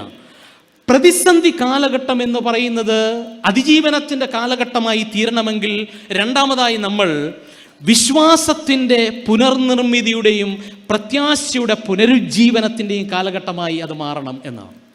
So crisis situations are occasion for reconstruction of our faith and rejuvenation of our hope. നമ്മുടെ വിശ്വാസം പുനർക്രമീകരിക്കേണ്ടതിൻ്റെ സമയമാണ്, നമ്മുടെ പ്രത്യാശ പുനർനിർമ്മിക്കേണ്ട സമയമാണ് എന്നുള്ളതാണ് ഏറ്റവും ശ്രദ്ധേയമായ കാര്യം. ഇത് പ്രവാസത്തിലായിരിക്കുന്ന ദൈവജനത്തെ സംബന്ധിച്ചിടത്തോളം അവർ പ്രവാസത്തിലേക്ക് പോയിരിക്കുന്ന ഒരു രാഷ്ട്രീയവും സാമൂഹികവുമായ ഒരു പശ്ചാത്തലം ഗൗരവമായി നമ്മൾ വിലയിരുത്തണം. ബാബിലോണിയ സാമ്രാജ്യത്തിലേക്ക് പോയവർ, പിടിക്കപ്പെട്ടു പോയവരെ സംബന്ധിച്ച് എന്തായിരുന്നു അവരുടെ പ്രശ്നം? അവർ ജീവനുള്ള ദൈവത്തിൽ വിശ്വസിക്കുന്നവരാണ് എന്ന് നെബൂഖദ്നേസർ കൃത്യമായി മനസ്സിലാക്കിയപ്പോൾ ചെയ്ത കാര്യം എന്താണെന്ന് ചോദിച്ചാൽ, അവരെ വിശ്വാസത്തിൽ നകറ്റുവാനുള്ള ബോധപൂർവമായ പ്രലോഭനത്തിൻ്റെ ആവിഷ്കാരങ്ങൾ നടത്തുവാൻ ശ്രമിച്ചു. അതിലൊരു കാര്യം മാത്രമാണ് പിടിച്ചുകൊണ്ടുപോയ ദാനിയേൽ, ഹനന്യാവ്, അസറിയാവ്, മീശായേൽ എന്നിവരുടെ പേരുകൾ മാറ്റി ബാബിലോണിയ സാമ്രാജ്യത്തിലെ ദൈവങ്ങളുടെ പേരുകൾ കൊടുത്തത്. ബാബിലോണിയ സാമ്രാജ്യത്തിലെ ചക്രവർത്തി ബുദ്ധിമാനായതുകൊണ്ട് ഒരു കാര്യം മനസ്സിലായി, തങ്ങൾ പിടിച്ചുകൊണ്ടുവന്ന യുവാക്കളിൽ, പ്രജകളിൽ ബഹുഭൂരിപക്ഷം പേരുടെയും പേരുകൾ ജീവനുള്ള ദൈവത്തിൻ്റെ പേരുമായി ബന്ധപ്പെട്ട പേരാണ്. ദാനിയേൽ എന്ന പേരിൻ്റെ അർത്ഥം യഹോവ എൻ്റെ ന്യായകർത്താവ് എന്നാണ്. മീശായേൽ എന്ന പേരിൻ്റെ അർത്ഥം ദൈവം ആയിരിക്കുന്നത് പോലെ ആയിരിക്കുന്നവൻ എന്നാണ്. അസരിയാവ് എന്ന പേരിൻ്റെ അർത്ഥം യഹോവ സഹായിച്ചു എന്നാണ്. ഹനന്യാവ് എന്ന പേരിൻ്റെ അർത്ഥം യഹോവ കരുണയുള്ളവൻ എന്നാണ്. അപ്പോൾ നെബൂഖദ്നേസർ മനസ്സിലാക്കുകയാണ്, പ്രവാസികളായി പിടിച്ചുകൊണ്ടുവന്ന ബഹുഭൂരിപക്ഷം യുവാക്കളുടെയും പേരുകൾ ജീവനുള്ള ദൈവത്തിൻ്റെ പേരുമായി ബന്ധപ്പെട്ട യഹോവ സഹായിച്ചു, യഹോവ എൻ്റെ ന്യായകർത്താവ്, യഹോവ കരുണയുള്ളവൻ എന്നൊക്കെയാണ്. അതുകൊണ്ട് രാജാവ് ശ്രമിച്ച കാര്യം അവരുടെ പേരുകൾ മുഴുവൻ മാറ്റി പുതിയ പേരുകൾ കൊടുക്കുകയാണ്. ദാനിയേലിന് കൊടുത്ത പേരാണ് ബേൽഷസർ എന്ന പേരാണ് കൊടുത്തത്. ഹനന്യാവ്, അസറിയാവ്, മീശായേൽ എന്നിവർക്ക് കൊടുത്ത പേരാണ് ശദ്രക്, മേശക്, അബേദ്നെഗോ എന്ന പേരാണ് കൊടുത്തത്. സൺഡേ സ്കൂളിൽ കുഞ്ഞുങ്ങൾക്ക് സാധാരണ സൺഡേ സ്കൂൾ അധ്യാപകർ ഒരു ചോദ്യം ചോദിക്കും, തീച്ചുളിയുടെ മധ്യത്തിൽ ആനന്ദ നൃത്തം നടത്തിയ യുവാക്കളുടെ പേരുകൾ എന്താണ്? കുട്ടികൾ എഴുതും ശദ്രക്, മേശക്, അബേദ്നെഗോ. നമ്മൾ പൂർണ്ണമാർഗം കൊടുക്കും. എന്നാൽ അവരുടെ ഒറിജിനൽ പേര് ഹനന്യാവ്, അസറിയാവ്, മീശായേൽ എന്നാണ്. ഈ ചക്രവർത്തി പേരുകൾ മാറ്റി വെറുതെയല്ല മാറ്റിയത്, മറിച്ച് പേരുകൾ മാറ്റി കൊടുത്തത് ബാബിലോണിയ സാമ്രാജ്യത്തിലെ ദേവന്മാരുടെ പേരുകളാണ്. ബേൽഷസർ എന്ന പേര് ബാൽ എന്ന് പറയുന്ന ദേവന്റെ പേരുമായി ബന്ധപ്പെട്ട പേരാണ്. മീശായേൽ എന്ന പേര് കൊടുത്തത് തീർച്ചയായിട്ടും ശേഷക് എന്ന് പറയുന്ന ദേവന്റെ പേരുമായിട്ടാണ്. അബേദ്നെഗോ എന്ന പേര് കൊടുത്തത് അവരുടെ പട്ടണത്തിൽ ഉണ്ടായിരുന്ന നെഗോ ദേവന്റെ പേരുമായി ബന്ധപ്പെട്ട. അപ്പോൾ ജീവനുള്ള ദൈവത്തിൻ്റെ പേരുമായി ബന്ധപ്പെട്ട പേരുകൾ മാറ്റി ബാബിലോണിയ സാമ്രാജ്യത്തിലെ ദേവന്മാരുടെ പേരുകൾ കൊടുക്കുക വഴി രാജാവ് ശ്രദ്ധിച്ച ഒരു കാര്യം അവരെ വിശ്വാസത്തിൽ നകറ്റുക എന്നുള്ളതാണ്. അതുകൊണ്ട് പ്രതിസന്ധിയുടെ കാലഘട്ടം വിശ്വാസ ജീവിതത്തിൽ നിന്നും നമ്മളെ അകറ്റിക്കളയുന്ന പ്രശ്നസങ്കീർണമായ ഒരു സാഹചര്യമാണ്. ഇതിനെ എങ്ങനെ അതിജീവിക്കാൻ സാധിക്കും? യെരുശലേമിൽ പാർത്തിരുന്ന ദൈവജനത്തെ സംബന്ധിച്ചിടത്തോളം നിമിഷങ്ങൾക്കുള്ളിലാണ് എല്ലാം നഷ്ടപ്പെടുന്നത്. ദേവാലയം നഷ്ടപ്പെട്ടു, പട്ടണം നഷ്ടപ്പെട്ടു, വിഭവങ്ങൾ നഷ്ടപ്പെട്ടു. എങ്ങനെ വിശ്വാസത്തിൽ ഉറച്ചു നിൽക്കാൻ സാധിക്കും? അവർ പ്രതീക്ഷകളല്ലേ നിമിഷങ്ങൾ കൊണ്ട് തകർന്നു പോയത്. എന്നാൽ ഇതിനെ അതിജീവിക്കുവാൻ ഈ വിലാപങ്ങളുടെ പുസ്തകം എങ്ങനെയാണ് അവരെ പഠിപ്പിക്കുന്നതെന്നറിയാമോ? ഒറ്റ കാര്യം പറഞ്ഞുകൊണ്ടാണ്.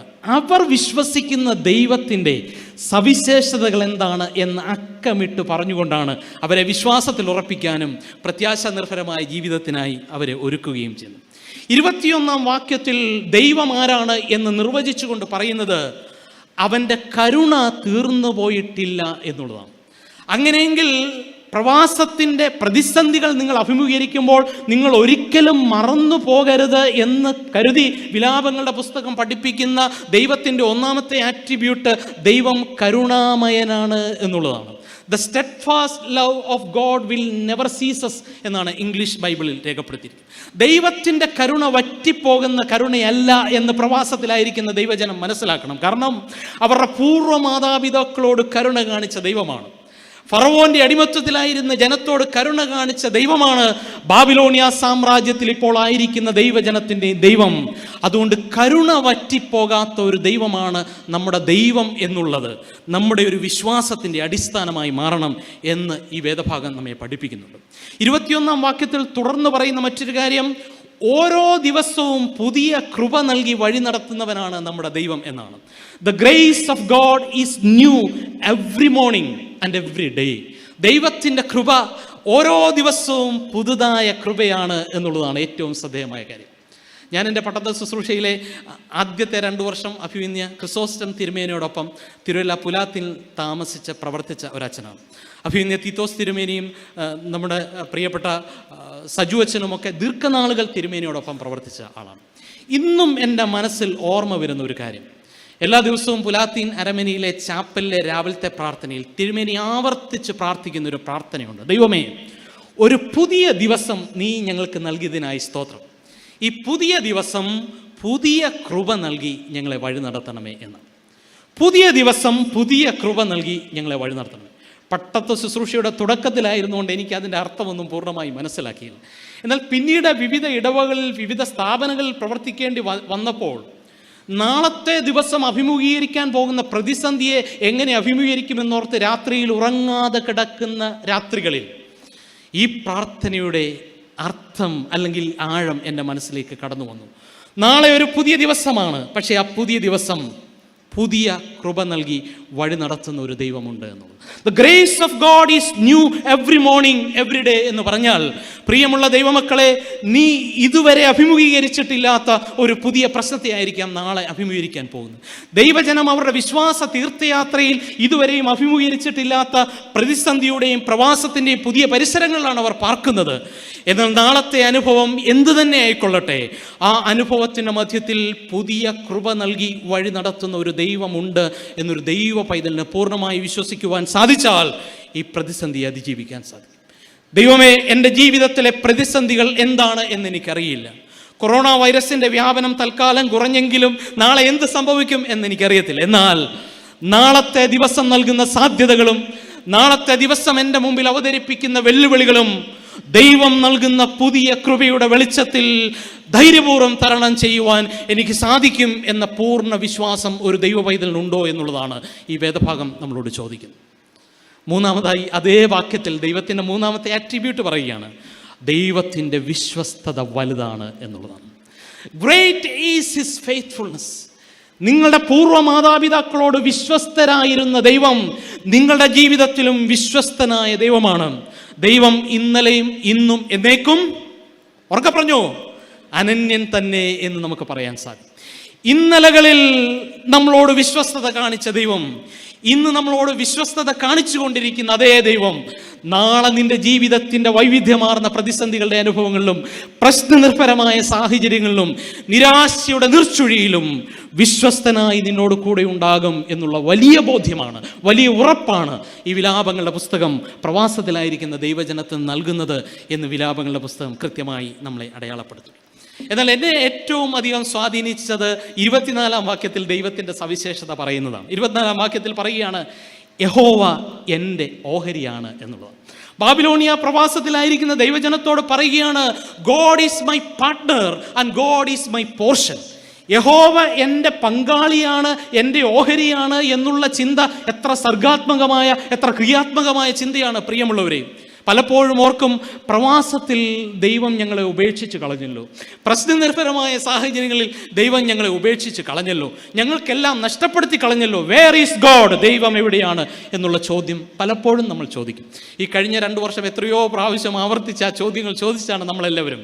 എന്നാൽ അങ്ങനെയെങ്കിൽ ആരെങ്കിലും ആ ചോദ്യം ചോദിച്ചിട്ടുണ്ടെങ്കിൽ അതിനുള്ള മറുപടിയാണ് വചനം ഇന്ന് രാത്രി നമ്മളുമായി പങ്കുവയ്ക്കുന്നത്. യഹോവ എൻ്റെ ഓഹരിയാണ്. God is my portion and God is my partner. എൻ്റെ ജീവിതത്തിൻ്റെ ഏത് പ്രതിസന്ധികളുടെ മധ്യത്തിലും എന്നോടൊപ്പം ഉള്ള ഒരു ദൈവത്തിൻ്റെ സാന്നിധ്യം, സന്തോഷകരമായ സാഹചര്യങ്ങളിൽ നമ്മളോട് കൂടെയുള്ള ദൈവത്തിൻ്റെ സാന്നിധ്യം, പ്രശ്നനിർഭരമായ സാഹചര്യങ്ങളിൽ, ഏകാന്തതയുടെ മധ്യത്തിൽ, രോഗത്തിൻ്റെ മധ്യത്തിൽ നമ്മളോടുള്ള നിരന്തര സാന്നിധ്യമായി, ഓഹരിയായി കൂടെ നിൽക്കുന്ന ദൈവമാണ് എന്നുള്ളതാണ് ഏറ്റവും ശ്രദ്ധേയമായ കാര്യം. അതുകൊണ്ട് യഹോവ എൻ്റെ ഓഹരിയാണ്, എൻ്റെ പങ്കാളിയാണ്, എന്നോടൊപ്പം ഉണ്ട് എന്നുള്ള വിശ്വാസ ബോധ്യമാണ് പ്രിയമുള്ളവരെ ഏത് കാലഘട്ടത്തെയും പ്രതിസന്ധികളെ അതിജീവിക്കുവാൻ ദൈവജനത്തിന് കരുത്തു നൽകുന്നത് എന്ന് ഈ വേദഭാഗം പറയുന്നുണ്ട്. എനിക്ക് ഏറ്റവും ഇഷ്ടപ്പെട്ട ക്രൈസ്തവ ഗാനരചയിതാക്കളിൽ ഒരാളാണ് ജോസഫ് സ്ക്രിവൻ. അദ്ദേഹത്തെക്കുറിച്ച് നിങ്ങൾ വായിച്ചിട്ടുണ്ട്, ഒരുപക്ഷെ നിങ്ങൾ പഠിച്ചിട്ടുണ്ട്, പാട്ടുകൾ ആവർത്തിച്ച് നമ്മുടെ ഗായക സംഘം ഉൾപ്പെടെ പാടിയിട്ടുണ്ട്. ജോസഫ് സ്ക്രിവൻ കൊച്ചു പ്രായത്തിൽ തന്നെ നല്ല തീക്ഷ്ണമായ വിശ്വാസത്തിൻ്റെ ഉടമയായിരുന്നു. എന്നാൽ ഒരു ദൈവ പൈതലിൻ്റെ ജീവിതത്തിൽ സമാനതകളില്ലാത്ത പ്രതിസന്ധികൾ കടന്നു വരും എന്നതിൻ്റെ ഒരു ഉദാഹരണമാണ് ജോസഫ് സ്ക്രിവൻ. അദ്ദേഹം ഒരു പെൺകുട്ടിയെ വിവാഹം കഴിക്കാൻ ആഗ്രഹിച്ചു, മാതാപിതാക്കളൊക്കെ സമ്മതിച്ചു, വിവാഹത്തിന് വേണ്ടി ഒരുങ്ങി വിവാഹത്തിൻ്റെ തലേദിവസം പ്രതിശ്രുത വധു ഒരു അപകടത്തിൽപ്പെട്ട് മരിച്ചു പോവുകയാണ്. നല്ല വിശ്വാസിയാണെന്ന് പറഞ്ഞാലും ചില ചോദ്യങ്ങൾ ചോദിക്കുവാനുള്ള സാധ്യതയുണ്ട്. എന്നാൽ ഇങ്ങനെ ഒന്നിനു പുറകെ മറ്റൊന്നായി ജോസഫ് സ്ക്രിവൻ്റെ ജീവിതത്തിൽ ഉണ്ടായ വൈവിധ്യമാർന്ന അനുഭവങ്ങളെ ദൈവത്തിലുള്ള ആഴമായ വിശ്വാസത്തിൻ്റെ വെളിച്ചത്തിൽ സധൈര്യം നേരിടുവാൻ അദ്ദേഹം ശ്രമിച്ചിട്ടുണ്ട് എന്നുള്ളത് അദ്ദേഹത്തിൻ്റെ ജീവിതം വായിച്ചാൽ നമുക്ക് മനസ്സിലാക്കാൻ സാധിക്കും. അദ്ദേഹം അയർലൻഡിൽ ജനിച്ച വ്യക്തിയാണ്. എന്നാൽ പിന്നീട് ജോലിയുമായുള്ള ബന്ധത്തിൽ കാനഡ എന്ന് പറയുന്ന സ്ഥലത്ത് പോയി അവിടെയുള്ള പോർട്ട് ഹോപ്പ് എന്ന് പറയുന്ന സ്ഥലത്താണ് ദീർഘനാളുകൾ ജീവിച്ച് പ്രവർത്തിച്ചത്. ഈ ജോസഫ് സ്ക്രിവൻ അറിയപ്പെടുന്നത് പോർട്ട് ഹോപ്പിലെ ഗുഡ് സമരിറ്റൻ എന്നാണ്. പോർട്ട് ഹോപ്പ് എന്ന് പറയുന്ന പട്ടണത്തിലെ നല്ല ശമരിയക്കാരൻ എന്നാണ് പറയുന്നത്. അതിൻ്റെ കാരണം സാമൂഹിക ഉദ്ധാരണ പരിപാടികളിൽ, ആതുര ശുശ്രൂഷ മേഖലയിലൊക്കെ വളരെ സജീവമായി തൻ്റെ സാന്നിധ്യം അറിയിക്കുന്ന വ്യക്തിയായിരുന്നു ജോസഫ് സ്ക്രിവൻ. അങ്ങനെ ഇരിക്കെ ഒരു ദിവസം അദ്ദേഹത്തിന് സ്കോട്ട്ലൻഡിൽ നിന്ന്, തൻ്റെ നാട്ടിൽ നിന്ന്, അയർലൻഡിൽ നിന്ന് തൻ്റെ അമ്മ മാരകമായ രോഗം പിടിപെട്ട് മരണാസന്നയായി കിടക്കുന്നു എന്ന് പറഞ്ഞ ഒരു കത്ത് കിട്ടി. കത്ത് കിട്ടുമ്പോൾ ഉടനെ പോകാൻ പറ്റുന്ന ഒരു സാഹചര്യമായിരുന്നില്ല അന്നുണ്ടായിരുന്നു. അതുകൊണ്ട് അദ്ദേഹം അമ്മയ്ക്ക്, മരണാസന്നയായി കിടക്കുന്ന അമ്മയ്ക്ക് പ്രതീക്ഷയും പ്രത്യാശയും ജനിപ്പിക്കത്തക്ക രീതിയിൽ മനോഹരമായൊരു കത്ത് എഴുതി. ആ കത്തിൻ്റെ അവസാനം പാട്ടിൻ്റെ രൂപത്തിൽ ചില വരികളും അദ്ദേഹം എഴുതി ചേർത്തു. ഈ കത്ത് അമ്മയ്ക്ക് ലഭിച്ചു. അമ്മയ്ക്ക് വളരെ ആശ്വാസം കിട്ടി, പ്രത്യാശയൊക്കെ കിട്ടി. എന്നാൽ പ്രതീക്ഷയോടും പ്രത്യാശയോടും അമ്മ നിത്യതയിൽ ചേർക്കപ്പെട്ടു. ഈ പാട്ട്, ഈ എഴുതിയ പേഴ്സണൽ കത്ത് പിന്നീട് മനോഹരമായ ഒരു പാട്ടായി ക്രിസ്തീയ കീർത്തനത്തിൽ വരും. നമ്മുടെ ക്രിസ്തീയ കീർത്തനത്തിൽ 173-ാമത്തെ പാട്ട് അതാണ്. എന്ത് നല്ലൊരു സഖി Yeshu, what a friend we have in Jesus. അതിൻ്റെ ഈരടികളിൽ കൃത്യമായി പറയുന്നുണ്ട്, കഷ്ടം ശോധനകളുണ്ട്, ഭാരം വൈഷമ്യങ്ങളുണ്ട്, എന്നാൽ ദുഃഖം സർവം വഹിക്കുന്ന മിത്രം സങ്കേതമായി നമ്മളോട് കൂടെയുണ്ട്. God is my partner and God is my portion. അത് പ്രവാസത്തിലുണ്ട്. എല്ലാം തകർക്കപ്പെട്ട യെരുശലേമിൽ ദൈവത്തിൻ്റെ സാന്നിധ്യം ദൈവജനത്തോടൊപ്പമുണ്ട്. ഈ ഒരു വിശ്വാസ ബോധ്യത്തിൻ്റെ വെളിച്ചത്തിൽ വിശ്വാസത്തെ പുനർക്രമീകരിക്കുവാൻ, പ്രത്യാശ പുനർനിർമ്മിക്കുവാൻ സാധിക്കുമോ എന്നുള്ളതാണ് ഏറ്റവും ശ്രദ്ധേയമായത്. 2 ആട്രിബ്യൂട്ടുകൾ കൂടി ദൈവത്തിൻ്റെ ഈ 32-ാം വാക്യത്തിലും 35, 36 വാക്യത്തിലും പറയുന്നു. ഒന്ന്, ദൈവം മഹാദയാലുവാണ്. The compassion of God is so abundant. 35-36 വാക്യത്തിൽ പറയുന്നു, ദൈവം നീതിമാനാണ്. God is just and righteous. നീതിമാനായ ദൈവം ആണ് നമ്മുടെ ദൈവം എന്ന് പറയും. കാരണം ഈ ദൈവജനത്തെ സംബന്ധിച്ചിടത്തോളം അവരുടെ നീതി പൂർണ്ണമായി നിഷേധിക്കപ്പെട്ട ഒരു സാഹചര്യമാണ്. അവരുടെ മനുഷ്യ അവകാശങ്ങൾ ലംഘിക്കപ്പെട്ട ഒരു കാലഘട്ടമാണ്. അതിൻ്റെ മധ്യത്തിലാണ് നീതി നിഷേധിക്കപ്പെട്ട ഭരണാധികാരികളെ പോലെയല്ല, നീതി നിഷേധിക്കുന്ന ഭരണാധികാരികളെ പോലെയല്ല, നീതിമാനായ ഒരു ദൈവമാണ് നമ്മുടെ ദൈവം. God is just and righteousness എന്ന് പറയുകയാണ്. അതുകൊണ്ട് പ്രിയമുള്ളവരെ, എന്തിനാണ് നമ്മൾ ഇന്ന് വായിച്ചു കേട്ട വേദഭാഗത്തിൽ അക്കമിട്ട് ഒന്നിനു പുറകെ മറ്റൊന്നായി ദൈവത്തിൻ്റെ 6 സവിശേഷതകൾ പറയുന്നത് എന്തിനാണെന്ന് ചോദിച്ചാൽ, പ്രതിസന്ധികളെ അതിജീവിക്കണമെങ്കിൽ എൻ്റെ ദൈവം ആരാണ് എന്ന് പൂർണ്ണമായി അനുഭവിച്ചറിയാൻ സാധിക്കും. അതിൻ്റെ വെളിച്ചത്തിൽ എൻ്റെ വിശ്വാസത്തെ രൂപപ്പെടുത്തുവാൻ എനിക്ക് സാധിക്കണം. ഏത് പ്രതിസന്ധി വന്നാലും എൻ്റെ ദൈവം ആരാണെന്ന് രുചിച്ചറിഞ്ഞ ഒരു ദൈവ പൈതലിനെ സംബന്ധിച്ചിടത്തോളം അതിനു മുമ്പിൽ തളർന്നു പോകുകയില്ല. ഈ പ്രതിസന്ധികൾക്കപ്പുറത്ത് പ്രതീക്ഷയുടെയും പ്രത്യാശയുടെയും ഒരു ദിനമുണ്ട് എന്ന് ദൈവ പൈതലിന് പൂർണ്ണമായി മനസ്സിലാക്കാൻ സാധിക്കുമെന്നുള്ളതാണ്. അതുകൊണ്ട് അതിജീവനത്തിൻ്റെ 2ാമത്തെ പാഠം എന്ന് പറയുന്നത് this is an occasion for reconstruction of our faith and rejuvenation of our hope. നമ്മുടെ വിശ്വാസത്തിൻ്റെയും പ്രത്യാശയുടെയും പുനർനിർമ്മിതിയുടെ കാലമാണ് എന്നാണ് ഈ വേദഭാഗം നമ്മെ കൃത്യമായി പഠിപ്പിക്കുന്നത്. അതുകൊണ്ട് പ്രതിസന്ധികളുള്ള ലോകത്തിലാണ് നമ്മൾ ജീവിക്കുന്നത്. സമാനതയില്ലാത്ത പ്രശ്നസങ്കീർണമായ സാഹചര്യങ്ങളാണ് ജീവിക്കുന്നത്. എന്നാൽ ചുറ്റുപാടുകളെ കണ്ട ഒരു ദൈവ പൈതൽ ഭയപ്പെട്ടു പോകരുതെന്നും അതിനപ്പുറത്ത് പ്രത്യാശ ഉള്ള ഒരു ജീവിതം നയിക്കണമെന്നും ഈ വേദഭാഗം കൃത്യമായി നമ്മളെ പഠിപ്പിക്കുന്നു. എന്നെ ഏറ്റവും അധികം സ്വാധീനിച്ച ഒരു ചിത്രം ഇപ്രകാരമാണ്. അത് നിങ്ങളെല്ലാവരും കേട്ടിട്ടുള്ള ഒരു ചിത്രമാണ്. അന്താരാഷ്ട്ര സമാധാന വർഷത്തിൽ വരയ്ക്കപ്പെട്ട ഒരു ചിത്രമാണ്. അന്താരാഷ്ട്ര സമാധാന വർഷത്തിൽ മികച്ച ചിത്രം വരയ്ക്കുവാനുള്ള ഒരു കോൾ ലോകമെമ്പാടും പോയി. 100 കണക്കിന് എൻട്രികൾ ലഭിച്ചു. 1ാം സമ്മാനം കിട്ടിയ പടം വളരെ ശ്രദ്ധേയമായ ഒരു പടമായിരുന്നു.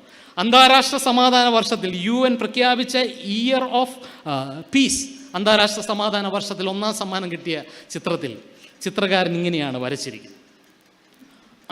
തിരമ്പുന്ന തിരമാലകളുള്ള ഒരു വലിയ കടൽ. ഈ കടലിൻ്റെ തീരത്തു നിന്നും ഇലകളൊന്നുമില്ലാതെ ഏത് നിമിഷവും ഈ കടലിൽ പതിക്കുവാൻ സാധ്യതയുള്ള വളഞ്ഞു നിൽക്കുന്ന ഒരു പടുവൃദ്ധനായ മരം. കാരണം ഇലകളൊന്നുമില്ല, ഏത് നിമിഷവും ഒരു കാറ്റടിച്ചാൽ വീഴും. അതിൻ്റെ ഏറ്റവും മുകളിലത്തെ ചില്ല ഒടിഞ്ഞു തൂങ്ങി താഴേക്ക് കിടക്കുകയാണ്. ഈ ചില്ലയിൽ ഇരുന്നു കൊണ്ട് ഒരു കുരുവി മനോഹരമായ പാട്ട് പാടുന്നതാണ് അന്താരാഷ്ട്ര സമാധാന വർഷത്തിൽ 1ാം സമ്മാനം കിട്ടിയത്. ചുറ്റുപാടുകളിലേക്ക് നോക്കിയാൽ ആർത്തിരമ്പുന്ന തിരമാലകളാണ്, പ്രക്ഷുബ്ധമായ സാഹചര്യമാണ്. താൻ ചവിട്ടിയിരിക്കുന്ന അല്ലെങ്കിൽ താൻ ഇരിക്കുന്ന കമ്പേത് നിമിഷവും ഒടിഞ്ഞ് താഴെ പോകാം. ഇതിൻ്റെ അരികിൽ ഇരുന്ന് സുന്ദരമായ പാട്ട് പാടുന്ന ഈ കുരുവിയുടെ ചിത്രം ഇന്ന് വചനം കേൾക്കുന്ന ഒരു ദൈവ പൈതൽ പോലും ഒരു നിമിഷത്തിൽ പോലും വിസ്മരിച്ചു പോകരുത് എന്ന് സ്നേഹത്തോടെ ഓർമ്മിപ്പിക്കട്ടെ. പ്രതിസന്ധികൾ ഉണ്ടാകാം, നമ്മളെ ഭയപ്പെടുത്തുന്ന തീവ്രമായ തിക്തമായ അനുഭവങ്ങൾ ഉണ്ടാകാം. എന്നാൽ ഇതിനപ്പുറത്തേക്ക് സ്വപ്നം കാണുന്ന ഒരു കൗണ്ടർ ഇമാജിനേഷനുള്ള കമ്മ്യൂണിറ്റിയാണ് ദൈവമക്കളുടെ കമ്മ്യൂണിറ്റി. അതാണ് സഭ എന്ന് പറയുന്നത്. അങ്ങനെയുള്ളവർക്കാണ് ഏത് പ്രതിസന്ധിയെയും പ്രത്യാശയോടെ അതിജീവിക്കാൻ സാധിക്കും. അതുകൊണ്ട് നമ്മുടെ ജൂബിലി എന്നൊക്കെ പറയുന്നത്, 70ാം വർഷത്തെ ആഘോഷം എന്ന് പറയുന്നത്, that is an occasion for introspection.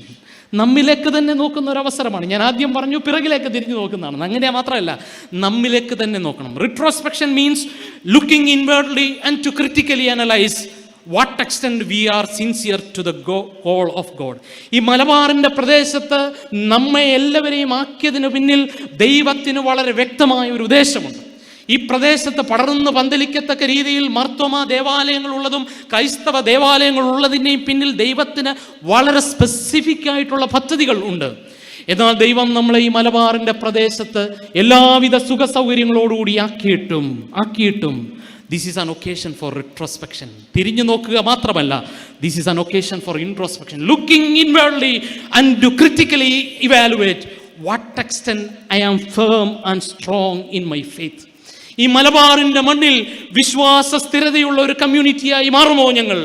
കഴിഞ്ഞ 70 വർഷം ഈ പന്തലിൽ അല്ലെങ്കിൽ ഇതിന് സമാനമായ ഇടങ്ങളിലുള്ള പന്തലിൽ വളരെ ശക്തമായി വചനം പ്രഘോഷിച്ചിട്ടും വിശ്വാസ സ്ഥിരതയില്ലാതെ ആലസ്യത്തിലായിരിക്കുന്ന, ചെറിയ പ്രതിസന്ധികൾ വരുമ്പോഴേ തളർന്നു പോകുന്ന, പ്രത്യാശയില്ലാത്ത ഒരു സമൂഹമായി നമ്മൾ ജീവിക്കുന്നുണ്ടെങ്കിൽ this is really an occasion for critically evaluating our life. ദൈവമേ, നമുക്കൊരു തീരുമാനമെടുക്കാം. ഈ 70-ാം വർഷം എൻ്റെ ദൈവം വിശ്വസ്തനാണെന്നുള്ള ബോധ്യത്തോടെ, ഓരോ ദിവസവും പുതിയ കൃപ നൽകി വഴി നടത്തുന്ന ദൈവമാണെന്നുള്ള ബോധ്യത്തോടെ, അവൻ എൻ്റെ പങ്കുമോഹരിയുമാണ് എന്നുള്ള ബോധ്യത്തോടെ, അവൻ നീതിമാനായ ദൈവമാണ്, ന്യായാധിപതിയാണെന്നുള്ളൊരു ബോധ്യത്തോടെ, ഓരോ ദിവസവും എന്നെ പരിപാലിക്കുവാൻ കഴിയുന്ന കരുണ വറ്റിപ്പോകാത്ത ഒരു ദൈവം എന്നോടുകൂടെ ഉണ്ടെന്നുള്ള ബോധ്യത്തോടെ, നല്ല വിശ്വാസത്തിൽ തികവുള്ളവരായി, വിശ്വാസത്തിൽ ഊർജ്ജസ്വലതയുള്ളവരായി, പ്രത്യാശ നിർഭരമായി ജീവിതം നയിക്കുവാൻ ഈ ഭദ്രാസനത്തിലെ മുഴുവൻ ഇടവകളിലും ഈ പട്ടണത്തിൽ തയ്യാറാകുമെന്നുള്ള തീരുമാനമെടുക്കുമ്പോഴാണ് 70-ാം വർഷത്തെ നമ്മുടെ കൂടിവരവും വചനക്കേൾവിയും അർത്ഥപൂർണമായി തീരുന്നത് എന്നുള്ളത് യാതൊരു സംശയമില്ല. അതുകൊണ്ട് അതിജീവനത്തിനുള്ള 2ാമത്തെ പാഠം ഒറ്റ കാര്യമേ ഉള്ളൂ: വിശ്വാസം ഉറപ്പിക്കുക. വചനത്തിൻ്റെ വെളിച്ചത്തിൽ വിശ്വാസം ഉറപ്പിക്കുക. പ്രത്യാശയോടെ ക്രിസ്തീയ ജീവിതം നയിക്കുക. ഏത് പ്രതിസന്ധികൾ വന്നാലും അതിനെ അതിജീവിക്കാൻ സാധിക്കും എന്നുള്ളത് യാതൊരു സംശയമില്ല. എൻ്റെ സമയം അവസാനിക്കണം. 3ാമതായി ഒരു ചിന്തയോടെ പറഞ്ഞ് എൻ്റെ ധ്യാനം അവസാനിപ്പിക്കും. ഇത് നമ്മൾ വായിച്ചു കേട്ട വേദഭാഗത്തിൻ്റെ അവസാന ഭാഗം നമ്മുടെയൊക്കെ ജീവിതത്തെ ദൈവസന്നിധിയിലേക്ക് മടങ്ങി വരുവാൻ പ്രേരിപ്പിക്കുന്ന അതിശക്തമായ വചനമാണ്. അതുകൊണ്ട് ഒരു അതിജീവനത്തിൻ്റെ കാലം എന്ന് പറയുന്നത്, പ്രതിസന്ധികളുടെ കാലത്തെ അതിജീവനം എന്ന് പറയുന്നതിന് 3ാമതായി നമ്മൾ ശ്രദ്ധിക്കേണ്ട ഒരു കാര്യം, this is an occasion for reordering of our life. അപ്പോൾ ഇന്ന് തിരുമേനി തൻ്റെ അധ്യക്ഷ പ്രസംഗത്തിൽ പറഞ്ഞ അതേ വാചകം തന്നെയാണ് റീ ഓർഡറിങ് എന്ന് പറയുന്നത്. ഇത് നമ്മുടെ ജീവിതത്തെ ഒന്ന് പുനർക്രമീകരിക്കുവാനുള്ള ഒരു അവസരമാണ്. ദൈവജനമേ, ബാബിലോണിയ പ്രവാസത്തിലെ കയ്പും കാഞ്ഞിരവുമായ അനുഭവം നിന്നെ തകർത്തു കളവാനല്ല, മറിച്ച് നിന്റെ ജീവിതത്തെ ഒന്ന് പുനർക്രമീകരിക്കുവാനുള്ള ആലോചന പറയുന്ന ദിവസമാണ്. നീ യെരുശലേമിൽ പാർക്കുകയാണല്ലോ, പ്രതിസന്ധികളൊക്കെ ഉണ്ടല്ലോ, എന്നാൽ ഇത് നിന്നെ തകർത്തു കളയുന്ന അനുഭവമല്ല, മറിച്ച് ഇത് നിന്റെ ജീവിതത്തെ ദൈവോന്മുഖമായി പുനർക്രമീകരിക്കുവാനുള്ള അവസരമാണ് എന്നാണ് പറയുന്നത്. അതുകൊണ്ടാണ് 39-ാം വാക്യത്തിൽ പറയുന്നു, ശ്രദ്ധിച്ച് കേൾക്കണം, നമ്മുടെ ധ്യാനം അവസാനിക്കുക. 39-ാം വാക്യത്തിൽ പറയുന്നു, ഓരോരുത്തൻ താന്താൻ്റെ പാപങ്ങളെക്കുറിച്ച് നെടുവീർപ്പിടട്ടെ എന്നാണ് പറയുന്നത്. Examine our sins. ഓരോരുത്തൻ താന്താൻ്റെ പാപങ്ങളെക്കുറിച്ച് നെടുവീർപ്പിടട്ടെ. 40-ാം വാക്യത്തിൽ പറയുന്നു, നമ്മുടെ നടപ്പ് ആരാഞ്ഞ് ശോധന ചെയ്യുക. Let us test and examine our ways. നമ്മുടെ യാത്രകൾ, നമ്മുടെ സഞ്ചാരങ്ങൾ കൃത്യമായി വിലയിരുത്തി നമ്മുടെ ജീവിതത്തെ ഒന്ന് വിലയിരുത്തുക. 40-ാം വാക്യത്തിൽ തുടർന്ന് പറയുന്നു, യഹോവയുടെ അടുക്കലേക്ക് തിരിയുക, റിട്ടേൺ ടു ഗോഡ്. അതിനാണ് ഹീബ്രു അറിയാവുന്ന അഭിമന്യ തിരുമേനി പറയും, ഷൂബ്, മനസ്സാന്തരപ്പെടുക, മടങ്ങി വരിക എന്ന്. അതുകൊണ്ട് പ്രവാസത്തിലായിരിക്കുന്ന ദൈവജനത്തോട് പറയുന്നു, ഇത് നിങ്ങളെ തകർത്ത് കളയുന്ന ഒരു അനുഭവമല്ല. നിങ്ങളുടെ ജീവിതത്തിൽ ചില പ്രശ്നങ്ങളും പ്രതിസന്ധികളും അഭിമുഖീകരിക്കേണ്ടി വരുന്നത് നിങ്ങളെ തകർന്നു പോകുവാനല്ല, മറിച്ച് അതിനു മുമ്പിൽ നമ്മുടെ ജീവിതത്തെ ഒന്ന് പുനർക്രമീകരിക്കുവാനുള്ള ഒരു അവസരമായി നിങ്ങൾക്ക് കാണുവാൻ സാധിക്കുമോ എന്നുള്ളതാണ്. അതുകൊണ്ട് examine our sins, let us test and examine our ways and turn to God and rejoice in hope. ദൈവത്തിങ്കിലേക്ക് തിരിഞ്ഞ് പ്രത്യാശയിൽ അങ്ങനെ ആനന്ദിക്കണം എന്നാണ് ഈ വേദഭാഗം കൃത്യമായി നമ്മളെ പഠിപ്പിക്കുന്നത്. എന്നാൽ എന്നെ ഏറ്റവും അധികം സ്വാധീനിക്കുന്ന മറ്റൊരു വാക്യം 41-ാമത്തെ വാക്യമാണ്. കൈകളെയും ഹൃദയങ്ങളെയും സ്വർഗസ്ഥനായ ദൈവത്തിങ്കിലേക്ക് ഉയർത്തുക, പ്രാർത്ഥിക്കുക എന്നാണ് അവിടെ പറയുന്നത്. നമുക്കറിയാം, ദൈവജനം ബാബിലോണിയ പ്രവാസത്തിലായിരിക്കുന്ന സാഹചര്യമാണ്. അവർ അന്യ ദൈവങ്ങളിലേക്ക് വല്ലാതെ പ്രലോഭിപ്പിക്കപ്പെടുന്ന ഒരു ചരിത്ര പശ്ചാത്തലമാണ്. അങ്ങനെയുള്ള സാഹചര്യത്തിൽ എങ്ങനെ ആരാധിക്കും, എവിടെ ആരാധിക്കും എന്നുള്ള ഒരു സംശയം അവരുടെ ഹൃദയത്തിൽ ഉണ്ടാകാൻ സാധ്യതയുണ്ട്. വളരെ വ്യക്തമായി ദൈവജനത്തോട് പറയുന്നു. എന്താ പറയുന്നത് അറിയാമോ? നീ എവിടെയായിരിക്കുന്നു അവിടെ നിന്റെ കൈകളും ഹൃദയങ്ങളും സ്വർഗസ്ഥനായ ദൈവത്തിങ്കിലേക്ക് ഉയർത്തി പ്രാർത്ഥിക്കുക. കൈകളും ഹൃദയങ്ങളും സ്വർഗസ്ഥനായ ദൈവത്തിങ്കിലേക്ക് ഉയർത്തുക എന്നുള്ളത് പ്രതീകാത്മകമായി അനുതാപത്തിൻ്റെ ഒരു സിംബോളിക് എക്സ്പ്രഷനാണ്. അനുതാപത്തോടുകൂടി പ്രാർത്ഥിച്ചാൽ, അനുതാപത്തോടുകൂടി നമ്മുടെ ജീവിതത്തിലെ കുറവുകൾ ദൈവസന്നിധിയിൽ ഏറ്റുപറഞ്ഞാൽ, നമ്മുടെ പ്രാർത്ഥനയുടെ ആഴവും അതിൻ്റെ തീവ്രതയും ഒപ്പിയെടുക്കുന്ന ഒരു ദൈവം നമുക്കുണ്ട് എന്ന് വളരെ കൃത്യമായി ഈ വേദഭാഗം നമ്മെ പഠിപ്പിക്കുകയാണ്. ബാബിലോണിയ സാമ്രാജ്യത്തിലായിരിക്കുന്ന ദൈവജനത്തെ പോലെ തന്നെ യെരുശലേമിലായിരിക്കുന്ന ദൈവജനത്തെ സംബന്ധിച്ച് അവർക്ക് ആരാധിക്കുവാനുള്ള ദേവാലയം തകർക്കപ്പെട്ടു, ദേവാലയമില്ല. അതുകൊണ്ട് എവിടെ ആരാധിക്കുമെന്നുള്ള സംശയം അവരുടെ മനസ്സിലുണ്ടെങ്കിൽ ഈ വേദഭാഗം ആലോചന നൽകുന്നു. Lift your hearts and hands wherever you are with a heart of repentance. ഒരു മനസ്താപത്തോടുകൂടി ദൈവസന്നിധിയിൽ നിങ്ങളായിരിക്കുന്ന ഇടങ്ങളിൽ നിങ്ങളുടെ കൈകളെയും ഹൃദയങ്ങളെയും ഉയർത്തി പ്രാർത്ഥിക്കണം എന്ന് ആലോചന പറയും. ഇതെല്ലാം എന്തിനുള്ള ആലോചനയാണെന്ന് അറിയാമോ? This is for reordering our life. ഇതെല്ലാം നമ്മുടെ ജീവിതത്തെ കുറച്ചുകൂടൊന്ന് പുനർക്രമീകരിക്കുവാനുള്ള ആലോചനയാണ്. പ്രിയമുള്ളവരെ, കൺവെൻഷൻ യോഗത്തിൻ്റെ ആത്യന്തികമായ ഉദ്ദേശം എന്ന് പറയുന്നത്, കൺവെൻഷൻ പന്തലിൽ മുഴങ്ങി കേൾക്കുന്ന സന്ദേശത്തിൻ്റെ ആത്യന്തികമായ അനുഭവം എന്ന് പറയുന്നത്, വചനം പ്രസംഗിക്കുന്നവർക്കും വചനം കേൾക്കുന്നവരുടെയും ജീവിതത്തിൽ ഒരു സമഗ്രമായ മാറ്റമുണ്ടായി, ഒരു മാനസാന്തരത്തിൻ്റെ അനുഭവമുണ്ടായി, കൂടുതൽ ദൈവോത്മുഖമായി ജീവിക്കുവാൻ അവരുടെ ജീവിതത്തെ സമർപ്പിക്കുക എന്നുള്ളതാണ്. അങ്ങനെയെങ്കിൽ നമ്മുടെ ജീവിതത്തിൻ്റെ ചില മേഖലകളിൽ പുനർക്രമീകരണങ്ങൾ ആവശ്യമുണ്ട്. പ്രിയമുള്ളവരെ, ചില മേഖലകളിൽ പുനർക്രമീകരണങ്ങൾ ആവശ്യമുണ്ട്. വെളിപാട് പുസ്തകത്തിൻ്റെ ഭാഷയിൽ പറഞ്ഞാൽ, നീ ഏതിൽ വീണിരിക്കുന്നു എന്നോർത്ത് മാനസാന്തരപ്പെടുക, നീ ഏതിൽ നിന്നും വീണിരിക്കുന്നു എന്നോർത്ത് മാനസാന്തരപ്പെടുക. അതുകൊണ്ട് നമ്മുടെ ജീവിതത്തിൽ എവിടെയെങ്കിലും നമ്മൾ പരാജയപ്പെട്ടു പോയിട്ടുണ്ടെങ്കിൽ അതിൻ്റെ കാരണം തിരിച്ചറിഞ്ഞ് മനഃപൂർവ്വമായി ഹൃദയപൂർവ്വം ദൈവസന്നിധിയിൽ ഏറ്റുപറഞ്ഞ് മാനസാന്തരപ്പെട്ട് മടങ്ങി വന്ന് ഒരു പുതിയ ജീവിതക്രമത്തിലേക്ക് പ്രവേശിക്കുവാൻ നമുക്ക് സാധിക്കണം എന്നാണ് ഈ വേദഭാഗം നമ്മളോട് പങ്കുവയ്ക്കുന്നത്. നമുക്കറിയാം, ജൂബിലി എപ്പോഴും നമുക്ക് തരുന്ന ആലോചന, jubilee is an occasion for prospection. പ്രോസ് എന്ന ഗ്രീക്ക് പദത്തിൻ്റെ അർത്ഥം മുമ്പോട്ട് എന്നാണ്, ടുവേർഡ്സ് എന്നാണ്. Prospection means looking forwardly and to rededicate our life in the mighty hand of God for a forward journey. മുന്നോട്ടുള്ള യാത്രയ്ക്കായി ദൈവകരങ്ങളിൽ നമ്മളെ തന്നെ സമർപ്പിക്കുന്നതിനാണ് പ്രോസ്പെക്ഷൻ എന്ന് പറയുന്നത്. ഈ വേദഭാഗം അത് തന്നെയാണ് പറഞ്ഞു വെക്കുന്നത്. ദൈവജനമേ, നിങ്ങളുടെ വിശ്വാസ ജീവിതയാത്രയിൽ അപജയങ്ങൾ സംഭവിച്ചിട്ടുണ്ടെങ്കിൽ, കുറവുകൾ സംഭവിച്ചിട്ടുണ്ടെങ്കിൽ, അത് മനഃപൂർവ്വമായി ഹൃദയപൂർവ്വം അനുതാപ ഹൃദയത്തോടെ ദൈവസന്നിധിയിൽ ഏറ്റുപറഞ്ഞ് മാപ്പിരക്കുമെങ്കിൽ അവൻ നമ്മുടെ പ്രാർത്ഥനകൾ കേൾക്കുന്ന, യാചനയ്ക്ക് മറുപടി നൽകുന്ന ഒരു ദൈവമാണെന്നുള്ള ബോധത്തോടെ ഇനിയും ദൈവത്തോടൊപ്പം ഞങ്ങൾ ജീവിക്കും എന്നൊരു ദൃഢപ്രതിജ്ഞ എടുക്കാൻ സാധിക്കും. അതുകൊണ്ട് 70-ാം വർഷത്തെ നമ്മുടെ ഈ ജൂബിലി ആഘോഷങ്ങൾ നമ്മളെ വിളിക്കുന്നത് ഒരു പ്രോസ്പെക്ഷന് വേണ്ടിയാണ്. ദൈവത്തോട് ചേർന്ന് ഞങ്ങൾ ഈ മലബാറിൻ്റെ പ്രദേശത്ത് ജീവിക്കും, ഈ ചുങ്കത്തറ പട്ടണത്തിൽ പാർക്കും, കർത്താവിൻ്റെ ഉത്തമ സാക്ഷികളായി ഞങ്ങൾ ജീവിതത്തിൽ മുന്നോട്ട് പോകും എന്നുള്ള ഉറച്ച തീരുമാനമെടുക്കുവാൻ സാധിച്ചാൽ നമ്മുടെ ജീവിതം ഏറ്റവും ധന്യമായി തീരും. അങ്ങനെ ദൈവസന്നിധിയിൽ നമ്മളെ തന്നെ പൂർണ്ണമായി സമർപ്പിക്കുവാൻ നമ്മൾ തയ്യാറായാൽ, പ്രതിസന്ധി കാലഘട്ടം എന്തിൻ്റെ കാലഘട്ടമാണെന്നറിയാമോ? പുത്തൻ സാധ്യതകളുടെ കാലഘട്ടമായി മാറും എന്ന് വേദഭാഗം നമ്മെ പഠിപ്പിക്കും. നിങ്ങൾക്കെല്ലാവർക്കും വേദപുസ്തകം, അതിൻ്റെ പുസ്തകങ്ങളെക്കുറിച്ചൊക്കെ ക്രമമായി അറിയാം എന്നാണ് എൻ്റെ ചിന്ത. ഞാനൊരു കാര്യം പറഞ്ഞ് അവസാനിപ്പിക്കട്ടെ. നമ്മൾ ഇന്ന് പഴയ നിയമത്തിൽ വായിക്കുന്ന പുസ്തകങ്ങളുടെ, മിക്ക പുസ്തകങ്ങളുടെയും ചുരുളുകൾ എഴുതപ്പെട്ട കാലഘട്ടം എപ്പോഴാണെന്നറിയാം? ദൈവജനം ബാബിലോണിയ പ്രവാസത്തിലായിരുന്ന കാലഘട്ടമാണ്. അങ്ങനെയെങ്കിൽ പ്രതിസന്ധി കാലഘട്ടം സ്ക്രിപ്ചർ റൈറ്റിംഗ് എന്ന് പറയുന്ന പുതിയ സാധ്യതകളുടെ കാലമായി മാറുകയാണ്. നമ്മൾ ഇന്ന് വായിക്കുന്ന മിക്ക പുസ്തകങ്ങളുടെയും ചുരുളുകൾ എഴുതപ്പെട്ടത് ദൈവജനം ബാബിലോണിയ പ്രവാസത്തിലായിരുന്നു. അതുകൊണ്ട് ഇതൊരു പുതിയ സാധ്യതകളുടെ കാലമാണ്. യെരൂശലേം ദേവാലയം തകർന്നു, എവിടെ അവർ ആരാധിക്കും? നമ്മൾ പുതിയ നിയമത്തിൽ വായിക്കുന്നുണ്ട്, യേശു സിനഗോഗിൽ പോയി പ്രസംഗിച്ചു എന്ന്. സിനഗോഗ് ആരാധന ദൈവജനം ആരംഭിച്ചത് എപ്പോഴാണെന്നറിയാമോ? ഈ ബാബിലോണിയ സാമ്രാജ്യത്തിൻ്റെ പ്രവാസ കാലഘട്ടത്തിൽ ആണ് എന്നാണ് വേദപുസ്തക ചരിത്രം പറയുന്നത്. അങ്ങനെയെങ്കിൽ പുതിയ ആരാധനാശീലങ്ങളുടെ കാലമായി ആ കാലഘട്ടം മാറി.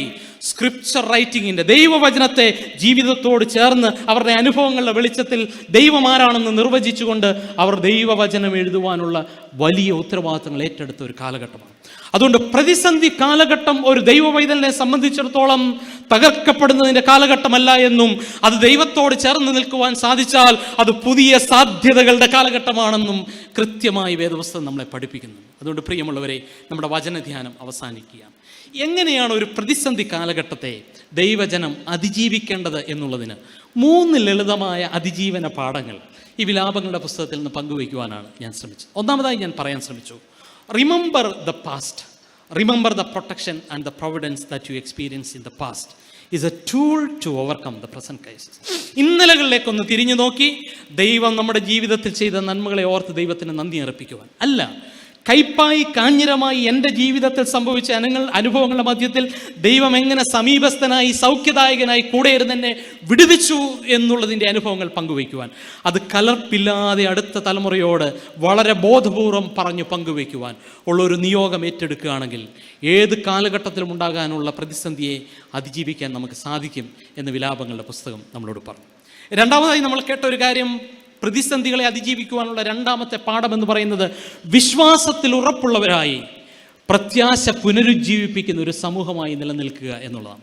വെറുതെയല്ല നമ്മൾ വിശ്വാസത്തിൽ ഉറപ്പുള്ളവരായി തീരുന്നത്. എങ്ങനെയാണെന്ന് ചോദിച്ചാൽ, നമ്മുടെ ദൈവം ആരാണ് എന്ന് ഈ വിലാപങ്ങളുടെ പുസ്തകം നിർവചിച്ച് നൽകിയ ഇന്ന് നമ്മൾ കേട്ട 6 കാര്യങ്ങൾ നമ്മുടെ ജീവിതത്തിൽ സ്വീകരിക്കാമെങ്കിൽ, യഹോവ കരുണയുള്ളവനാണ്, അവൻ നീതിമാനാണ്, അവൻ എൻ്റെ പങ്കും ഓഹരിയുമാണ്, അവൻ്റെ വിശ്വസ്തത വലുതാണ്, ഓരോ ദിവസവും പുതിയ കൃപ നൽകി വഴി നടത്തുന്ന ദൈവമാണ് എന്ന് കൃത്യമായി മനസ്സിലാക്കിക്കൊണ്ട് ആ വിശ്വാസത്തിൻ്റെ അടിസ്ഥാനത്തിൽ നമ്മുടെ ജീവിതത്തെ ഒന്ന് രൂപപ്പെടുത്തുവാൻ സാധിച്ചാൽ കൂടുതൽ ദൈവോന്മുഖമായി നമ്മുടെ ജീവിതം മുന്നോട്ട് നയിക്കാൻ സാധിക്കും. വിശ്വാസത്തിൽ നല്ല ഊർജ്ജസ്വലതയുള്ള സമൂഹമായി പ്രത്യാശ നിർഭരരായി നമുക്ക് മുമ്പോട്ട് ജീവിക്കാൻ സാധിക്കും. മൂന്നാമതായി നമ്മൾ കേട്ടു, പ്രതിസന്ധി കാലഘട്ടം ജീവിതത്തിലൊരു പുനരേകീകരണത്തിൻ്റെ കാലഘട്ടമാണ്. Occasion for reordering of our life. നമ്മുടെ ജീവിതത്തിൻ്റെ കുറവുകൾ കണ്ടെത്തി അത് ഓരോന്നോരോന്നായി കൃത്യമായി നിർണയിച്ച് അത് മനഃപൂർവ്വം ദൈവസന്നിധിയിൽ ഏറ്റുപറഞ്ഞ് മാപ്പിരുന്ന് മനസാന്തരത്തിന് യോഗ്യമായ ഫലം കായ്ക്കും എന്നുള്ള തീരുമാനത്തോടുകൂടി നമ്മുടെ ജീവിതത്തെ ആകമാനമായി ഒന്ന് പുനരേകീകരിക്കുവാൻ, പുനർനിർമ്മിക്കുവാൻ നമുക്ക് ആകുകയാണെങ്കിൽ ഈ കാലഘട്ടം സാധ്യതകളുടെ പുതിയ കാലഘട്ടമായി മാറും എന്ന് വേദപുസ്തകം നമ്മെ പഠിപ്പിക്കും. അത്തരത്തിൽ പ്രതിസന്ധികളെ കരുത്തോടെ, ധൈര്യത്തോടെ അതിജീവിക്കുവാൻ ഉള്ള ഈ പാഠങ്ങൾ ഏറ്റെടുത്തുകൊണ്ട് നമ്മുടെ വിശ്വാസ ജീവിതം മുന്നോട്ട് നയിക്കാം. അതിന് ദൈവം തൻ്റെ പരിശുദ്ധാത്മാവ് മൂലം നിങ്ങളെല്ലാവരെയും സഹായിക്കട്ടെ എന്ന് പ്രാർത്ഥിക്കുന്നു. വളരെ ശ്രദ്ധയോടെ വചനം കേട്ടിരുന്ന നിങ്ങളെല്ലാവരോടും, പ്രത്യേകിച്ച് കുഞ്ഞുങ്ങളോടും ഉള്ള നന്ദിയും സ്നേഹവും അറിയിക്കട്ടെ. നാളത്തെ വചന കേൾവിക്കായി നമുക്ക് പ്രാർത്ഥനാപൂർവ്വം ഒരുങ്ങാം. ദൈവം നമ്മെ സഹായിക്കട്ടെ.